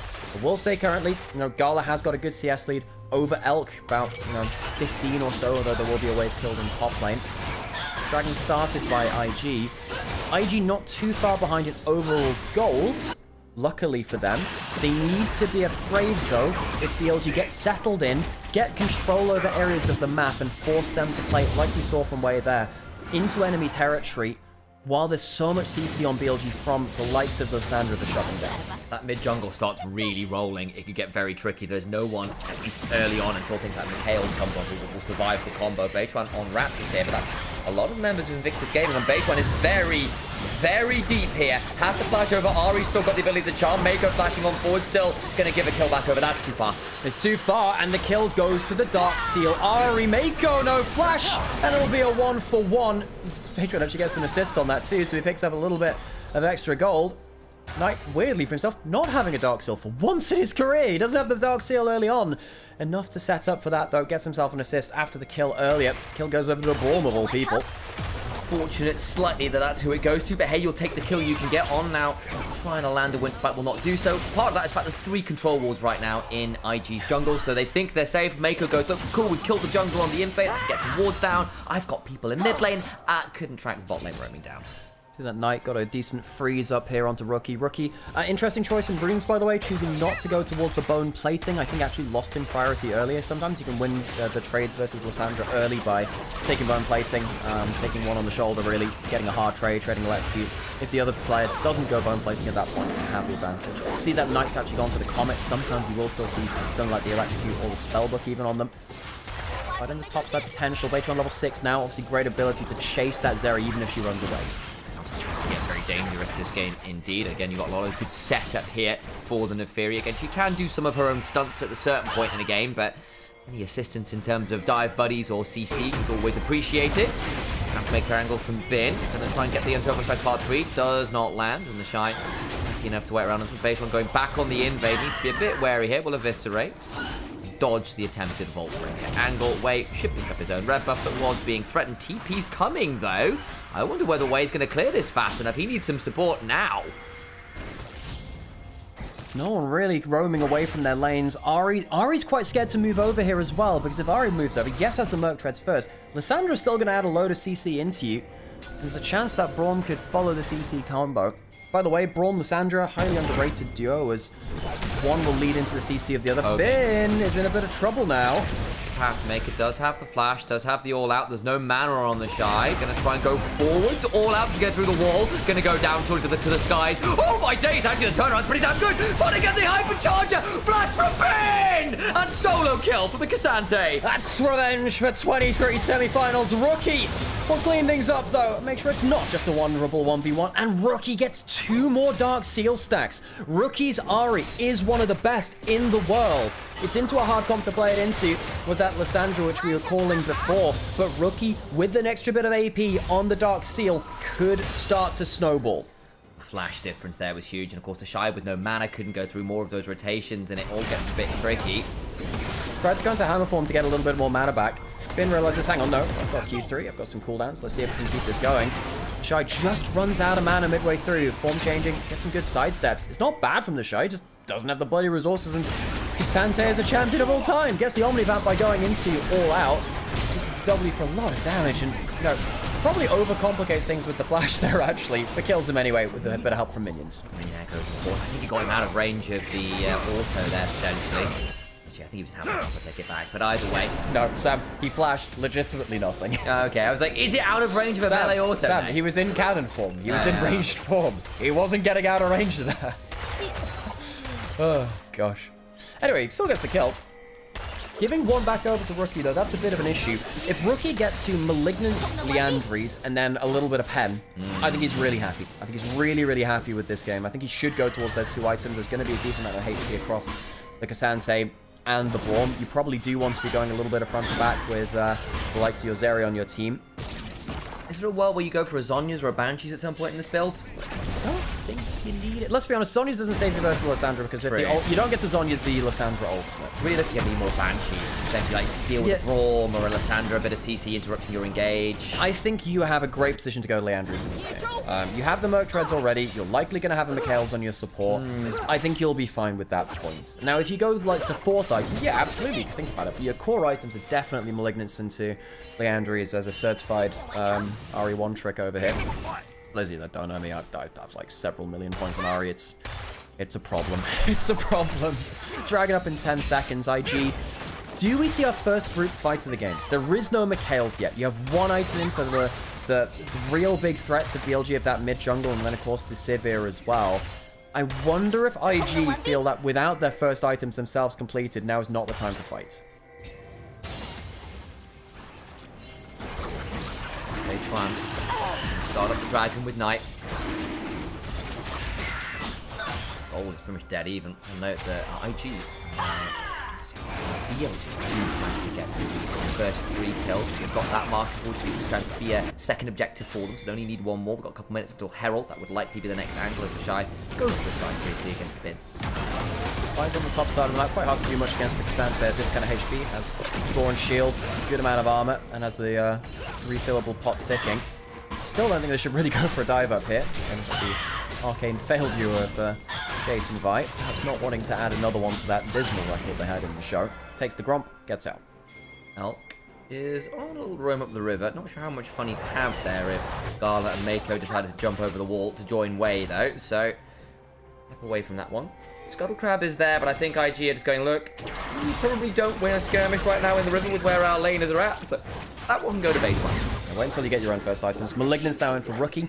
He has, also important to note, 2 Dark Seal, not his Dark Seal stacks, 2 Ultimate Hunter stacks with the Malignance as well. Malignance gives you about 50 ability. You get some base from going towards Ultimate Hunter. I think it's 20 base, and then you get an extra 30-something from the stacks. They did change that a little bit. With 2 in there, he's probably rocking like an extra 30 ability haste from the Malignance. So he's got about 80 haste onto the ult alone, yeah. Onto the ult alone. So that's almost half the cooldown on the ultimate. You're at level 11, so it's about, what, 110 seconds or whatever base cooldown. They changed that again recently, too. So your ultimate is going to be at around about, 70 to 80 seconds. Quite high uptime on that ultimate now. So Rookie very happy to trade his ultimate, even in kind of cheap scenarios, just to keep himself safe or look for a bit of fight. Worth noting for all the CS discrepancy for Elk, did get a Cullen inventory, about to catch that in, which will help mitigate some of those early laning deficits. Herald up in 30 seconds. Did we mention that yet? Did we mention that? No, okay. we called it that it was going to be in 2 minutes. That would likely be our next objective, but that was 2 minutes ago. So, good time to call it back out again. Nice, cool. Well, Rookie's pushing up top side. See what his second item is. Like I said, I think he really should go towards something like the Leandris after that. It does even open up something like a Bloodletters, actually, which can be quite nice. Knight using the Protobelt to clear the way out. Has got that for a bit more target access. Very strong 1 item plus boots build, actually, from Lissandra. It's a very high burst in terms of target access, the pen you get from the boots as well. Means that Lissandra can be a huge threat. And Mako doesn't have first item yet. Doesn't have something like a Mikhails or a Redemption. That's a big breakpoint for IG. They really want that first item for the Lulu. Not often do we talk about support breakpoints, but it's important in this game. Baytron missing those Darking Daggers. They don't come on through this time around, and Wei is quick enough to dodge away. Baytron starting up the Herald. Control ward over the back of the pit. We'll spot it happening. And I think IG want to contest. Perhaps they do. IG, they gave up a couple of fights earlier and chose not to contest, like around that dragon just before. Perhaps this is the timing. That's the ult coming through from the Braum. TP from the Lissandra. Jace is resetting, looking to potentially TP in himself. Wanted an item, I think, but it's down to 2,000 HP. That means this Herald is likely going the way of BLG. No real way to get in. The charm is solid enough, but it's well path make it. Herald secured. Is there a fight afterwards? Vault Breaker back. Shy getting a bit of damage onto Bim, but that's a pretty hairy and tanky frontline to Shy now in danger. Turned into a Frozen 2. Hound's pursuit. Over the wall goes Wei. Gets wild growth. Cease and desist. But over the wall goes Bin and goes all out. Bagala running at Elku's trying to run away. Flash. Full auto. 1 for 1 as it stands. Lissandra trades back onto the Zeri. It's a 1 for 1, but the Herald goes to BLG and the HP bars go to BLG as well. Despite them not finishing many, they have enough to get this Herald into mid lane. IG, they didn't go for the steal, they looked for the fight. Now Mako's caught. Flash away. Herald will continue charging down mid lane. IG, they thought they were ready to fight. In fairness, Gala with the Lulu behind him did a lot of damage, but I think there were a couple of big mechanical misplays there. honestly, I think Rookie's at the front, at the center of them. His first charm of that fight wasn't good enough. We'll look through this again. Watch what happens when the Shy is jumped onto here. Knight finds a great angle, finds the Shy separated from his team. This charm here should have been much better. You can get it onto the Neferi before the dogs end up resummoning themselves to stop the ultimate pretty much as it flies through. And then I think they could have walked towards that. I think Rookie could have done a lot more work. He's firing the ult, the charm a little bit too stray and even misses the second one in that play. IG needs to tighten up in the mechanical play. BLG now with 1,000 gold advantage and the territory, the most important tower of the game to take in the game that mid lane outer turret claims for themselves. Look, I get that it forced a backstep on Knights. You can't get the Ring of Frost off, can't get the Frost Shard off, but it's not going to change anything really, whereas the charm on that Fury really could have. The 20 seconds till the Dragon will have ult back up again. We can try to replay that fight. And the thing for me is like, if anything, I care less about charm accuracy, Azari, because sometimes you miss skilled shots. I care much more about the decision making. That was a low chance, low impact charm at the first start of that fight. You could have saved it for a much more important moment. As you were saying, it wouldn't really have made much of a difference. Elk finding Way finding Elk. Ships not in the night actually. Spotlights on ships in the day. Ships in the day. Hello there. They caught out by a Braum Q. Great front. Does have his ult back up and available. Ignite, dubstep Ignite dropped onto Way. Cycles him around to things. Dragon alive. Actually onto On, who's going to go real low. He's down into a body wrap and Gala gets it. That's much better value. There we go. Rookie gets a better charm this time. Gets himself to the Dark Steel stack, and the Dragon likely bought from that. Much better from IG. Does BLG lose one quickly? They were not ready for that Dragon fight. The CC is somewhat limited, but the damage ain't bad from IG if they can layer it all together. Now they can look for a bit more here, potentially. Knight needs to back away from this turret. I don't think you get much here. He has his ult under turret. Realistically, you're not killing this guy. I don't think so.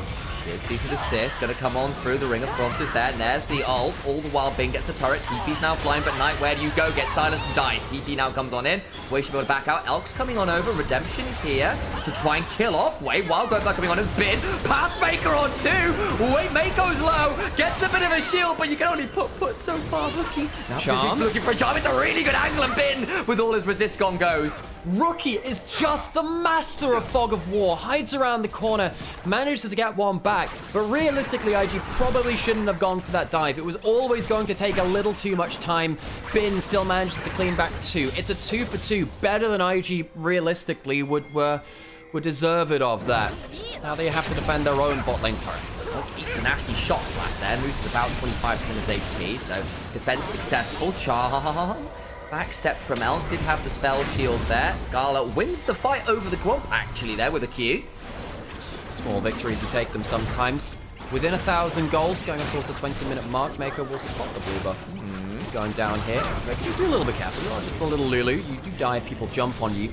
The game is close enough for this to be a very interesting set of fights coming up. We're getting towards the 2 to 3 item mark. BLG's comp is very strong right now. They want to be bullying their way around the map. Elk alone on the spot side turret has the 2 items, and I gotta say, I've had a lot of complaints about Elk in late game team fights, but not on the Sivir. I think his Sivir has been very clean. Gonna go back to the dive here. It's a 4-man dive onto the Lissandra. Does put the Vi ult through very quickly, but it's very hard to kill off the Lissandra in times. Goes the ult onto the Shock Blast, make sure there's a little bit less damage coming through onto him. Buys an extra turret shot, and it means that the Sivir ult and everything else gets a lot of threat. Even the Redemption gets some damage down there. Good double Q. The only thing saving the play here is the fact that Rookie gets a great Fog of War play. Spin tries to go further forwards. Great charm. No chance to W that one. Rookie very good at that particular skill set. It's worth noting that Gala picked up both kills. He's now 4-1 on Zeri. Yeah, and that's really strong. You have a Lulu behind it. Can Zeri Lulu win against this mid-game spike from BLG? Of course, there is the scaling of the Sivir later as well. It's not like it's going to be completely one way or the other. Gala, though, we were talking high about him before, saying actually, could he have been first all-pro AD carry? Ooh, good charm. Gets his way into the bush. It's a good door timing there on. Going to get a little bit of a knock up onto Rookie. Will ult away. Maybe forced to do a bit more than that. There comes the heal from Mako. Keeps himself topped off. Still got the charge to work with. Atacon now being looked at. Charm lands the Pathmaker. Keeps Bin in one piece. Now Rookie has no ultimate. It's a short cooldown, but it's not that short. Atacon is alive. Really like that BLG just looked to force the ult out there. Rookie so much less powerful now. Atacon still being leashed. Elk and On both down there. Ult 2 worth noting. Full arsenal for BLG either. Keep your eyes on it. Gala still has the lightning crash, and that should be scary.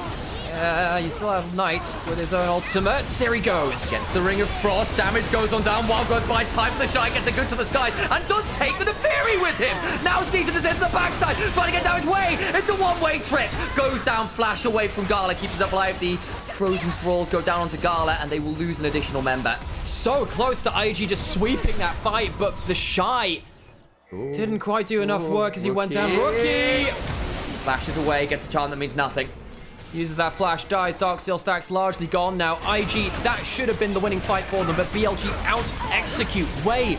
He went way too deep, no follow-up available to him, really. And BLG, despite this being the area of the game which they've so often fallen apart on, will get themselves the fight they need, will get themselves the answer card, and now they are well and truly ahead in this game. Reset to come on through, and they had not. It was BLG that did this in the last game, remember? They threw the Pantheon ult midway through that fight. Wow, they must have reset. Obviously, that wasn't the case there, and BLG got blasted. BLG looking a lot better in the mid to late game than they were earlier in this split. That is the most important thing that we can learn about this team. You know, Knight goes forwards, and it's not like there's really that much disengage there. You know, there's no Mikhails built up by the Lulu. Baytron dies because he ends up getting blasted by the hammer form of the Shy. It's a great turnaround given the situation he's in. He's always dying. Then Wei goes through. Gets hit by everything. Too far, really. You have to play around your area a little more. I think you just take the 1-for-1, knowing you just killed the jungler. You just killed the jungler.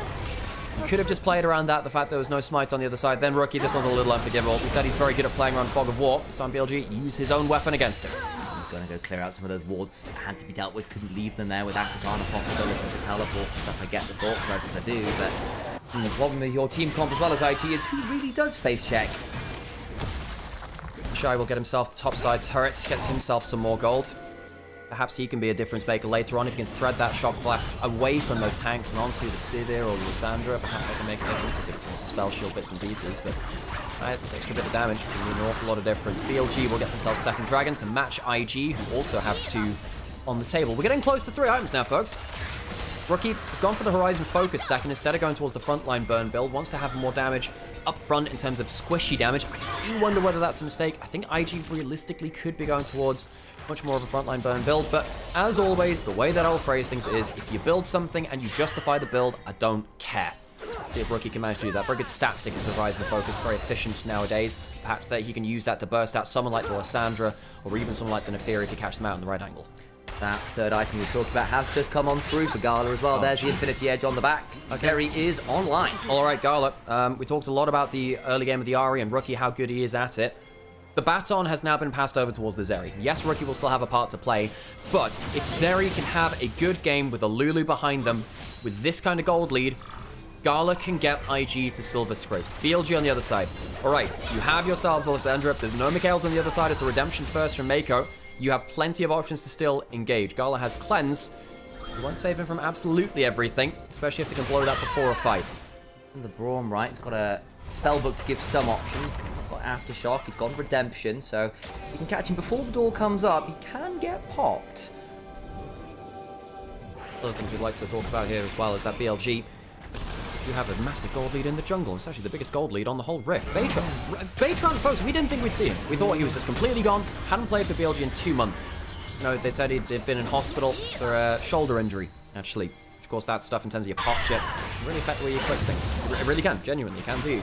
Baytron is back after Shadow, and the team with Shadow, not just Shadow, the team with Shadow was underperforming. I don't think it's an individual problem. As we said, changing your jungler is like going under the knife in surgery. You're changing something very core to yourself, and it often leads to complications afterwards. The anesthetic wore off a little bit. Sam's talked about it being more like a soap opera. The players and different teams they played against. They played against Sherman, their first jungler before, playing against Wei now, the second jungler. Baytron and Shadow just playing for themselves over the last 2 series. BLG don't really know where their power comes from. We're trying to portend the omens a little bit when it comes to this team. Was it Hollyoaks that was the hospital soap drama? Wasn't that called Doctors? There's a few. I can't remember. Ooh. Quite hard to catch the Neferi at max range because you often have enough for... 1, your dogs are behind you, and 2, you often have the reaction time for your W. Baron, rather, started right now. Big purple neutral objective. Taken down to about 25%. About 25% HP gone. Teleport coming. IG gonna come and fight this. They are IG. They have such a powerful Zeri. Now, remind folks, this is round 2. You get through to this, you get yourself guaranteed into top 3. You gave yourself a good chance of going to Worlds. You don't auto-qualify for going towards that necessarily. There's a lot of extra noise in the data from that, but you're definitely getting yourself into the regional qualifiers. And the seeding will definitely help there too. Qualifying for Worlds, you got to win a lot of games here, folks. IG had a great regular split. BLG, well, they got pipped to the post by IG. They finished 3rd behind IG. It's not something we often would say about BLG, though, the titans domestically that they have been. IG, after such a great split, though, they must stick the landing in playoffs. And right now, they'd really love to force a game fight if they can win the series. As it comes on down, across the wall, goes Knight with the path, won't find it. Ah, no, I thought I could, actually. Yeah, actually, vision control's been taken by BLG, it turns out. I am allowed to make mistakes every now and then. God damn it, folks, if you're gonna be right, at least be right, you know? Gala, can he carry this fight? Knight marked on the exit point by the Champ. Slow setter. Great W there from Gala. Great damage from him. What I will say, something we've not talked about is IG have drafted for a lot of mobility. They both know each other and can't make the eye of the ring across. Rookie will ult flash away, and Gala tries to turn around to the other point. Not great value, actually. That lightning crash is going to be on a longer cooldown now. It doesn't have something like the Hex Plate, which we've occasionally seen from the champion. Neither team fully sticking the engage. Let's call it out. We didn't get a chance. That was a bit awkward. I was about to say...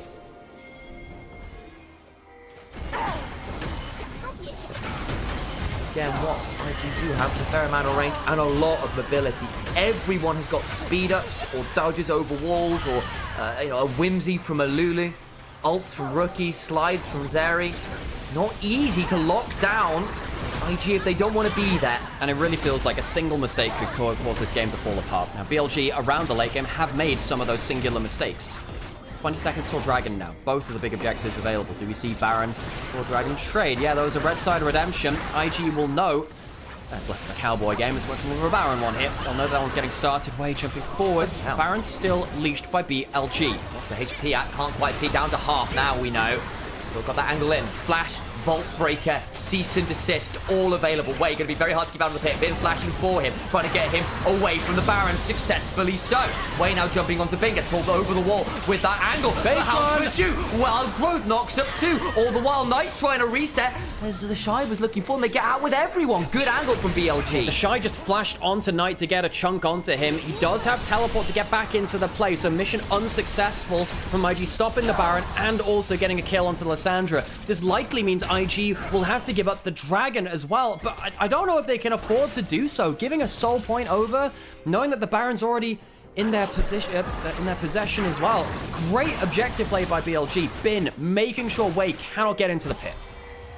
Soul point now for BLG, a likely additional price, as you were saying. Bin is there, noted by Wei with the control wall, but they know where Wei is. He's going to be allowed nowhere near this pit. Knight is warding one side, Bin the other. Rookie looking for Charm, and Bin will footwork away. BLG just took a huge advantage in this game, folks. They get the Baron, they get themselves 3rd Dragon, threatening a soul later into the game. IG couldn't quite find themselves to the Baron, couldn't quite find themselves the play onto the Lysandra either. IG, this was a problem we highlighted in their draft. Their actual ability to start a fight is quite hard, actually, especially now with Wei at 0 and 3. Obviously, the Vi is often the one which is punished a lot on the engage, because...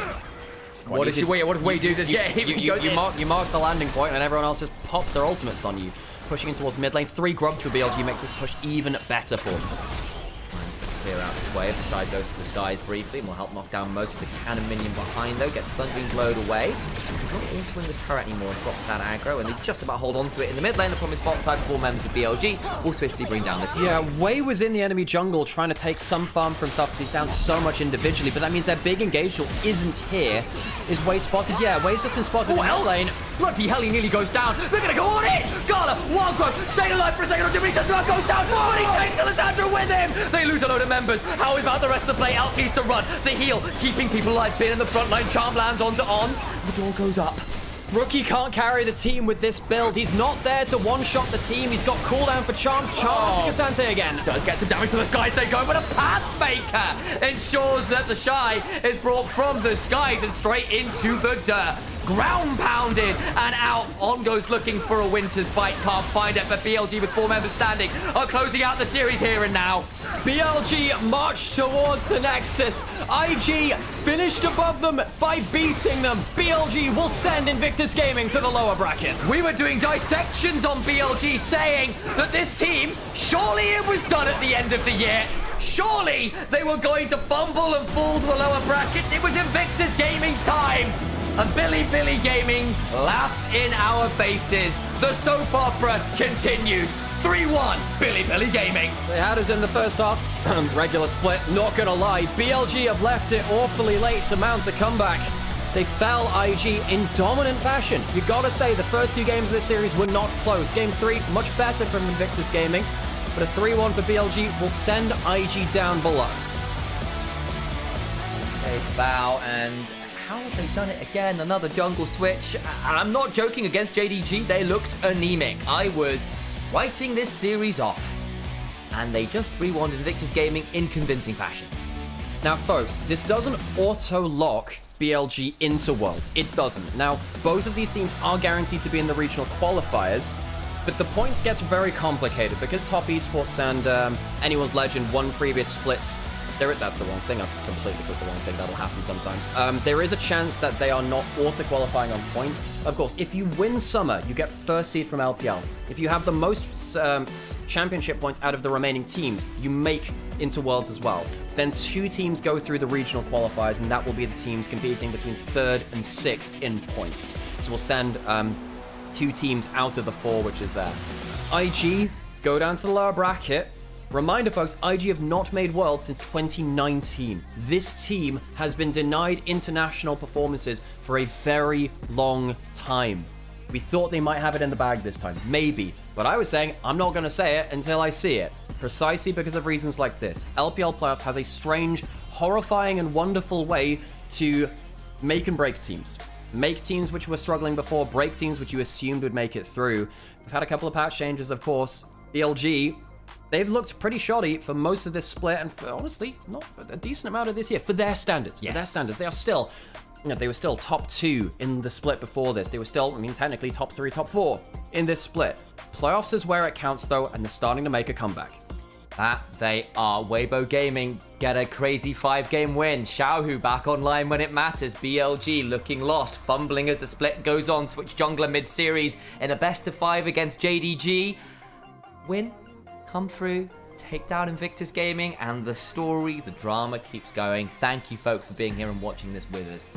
For those of you who have not as yet, please do make sure you are following Twitch and YouTube. Please do make sure you're following both myself and Nymaera on Instagram, on Twitter, on TikTok, and all the other platforms. While I'm at Initialise Casts, this is Nymaera. We're siblings. I'm Nymaera's older brother. We've been doing this together for 5 years. If you like what you've seen, please do make sure at the very least you follow us. Those numbers matter for us to be able to get things like sponsors and just jobs in general. So make sure you're doing that. It is much appreciated for those who do.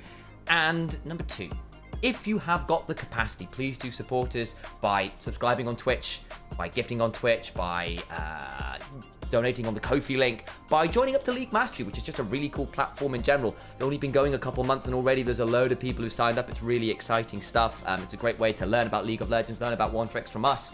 If you click on our link, you'll be able to go get an idea about how to cast. That's the course we're putting together. I believe there's 100 people on the overall course now. Of course, they're there for very different reasons. But yeah, if you'd like to learn a little bit more about how we do our jobs and how we think about our jobs, hopefully it makes sense. A little bit more sense, and it gives some value to you. Love to see BLG make a comeback here. I've been doubting them the whole split for good reason, but there's always that chance that they come back online. There was some rumors that actually they weren't taking this year seriously until it came to Worlds qualification. Well, perhaps they now start taking things seriously, and we have to start taking them much more seriously as well. I think Knight, by far the player of the series here. However, I do really think Beichuan has really put in a good performance for himself too. This is a guy where he was shit on for his MSI performances, and just in general, the downturn at BLG. I don't think BLG's problems come from an individual. They have individual performance underperformances for sure. I think On was really slated as well, and we saw the same for Beichuan. Beichuan coming back now after 2 months off. BLG look a lot more coordinated with him. Wasn't it? Winner of MSI gets a 4th spot for the region. It's the top 2 performing regions. So it'd be the yeah. So because AL finished 3rd at MSI, they get the LPL 4th seed for themselves. But then there were two of course LCK teams in the finals. They were the best performing region, and then we had LPL as the 2nd best performing region because it's the best performance from the best team. Are you going to stream today, Sam? I am, yeah. Okay, cool. Sam's going to go off. He's going to go stream. If you're on YouTube, we'll end the stream here, and we'll watch some of the highlights. And if you're on Twitch, we'll go raid you out to Sam because he deserves it, and you can go enjoy some extra. Are you going to be hell diving again? Wait, that will Genshin because the new patch drops tomorrow. Oh, cool. Do you mind getting this out of it? Do you mind getting this out of it? Literally just cool. Cool. Do you want to join in Helldive? No, I'm going to take a break because. I will Genshin. Cool. Alrighty, folks. Thank you so much for joining us. And, yeah, I mean, jeez. I hate it that they look better without Shadow, but this was the same thing that we were saying when Shadow came in. Like, is this going to last? Is this something that you can just figure out with enough practice? You know, will this last through playoffs? It's very hard to definitively say things about BLG anymore. It really is, because so much noise has entered the data.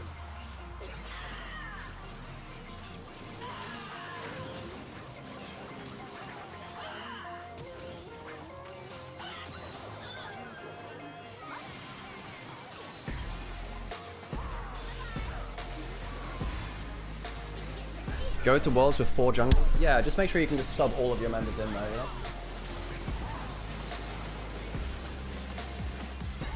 Reminder, folks, that it was Wei that brought BLG to Worlds last year, and then they subbed back in Shun for Worlds. I mean, this team is it's so hard to definitively say anything about BLG now.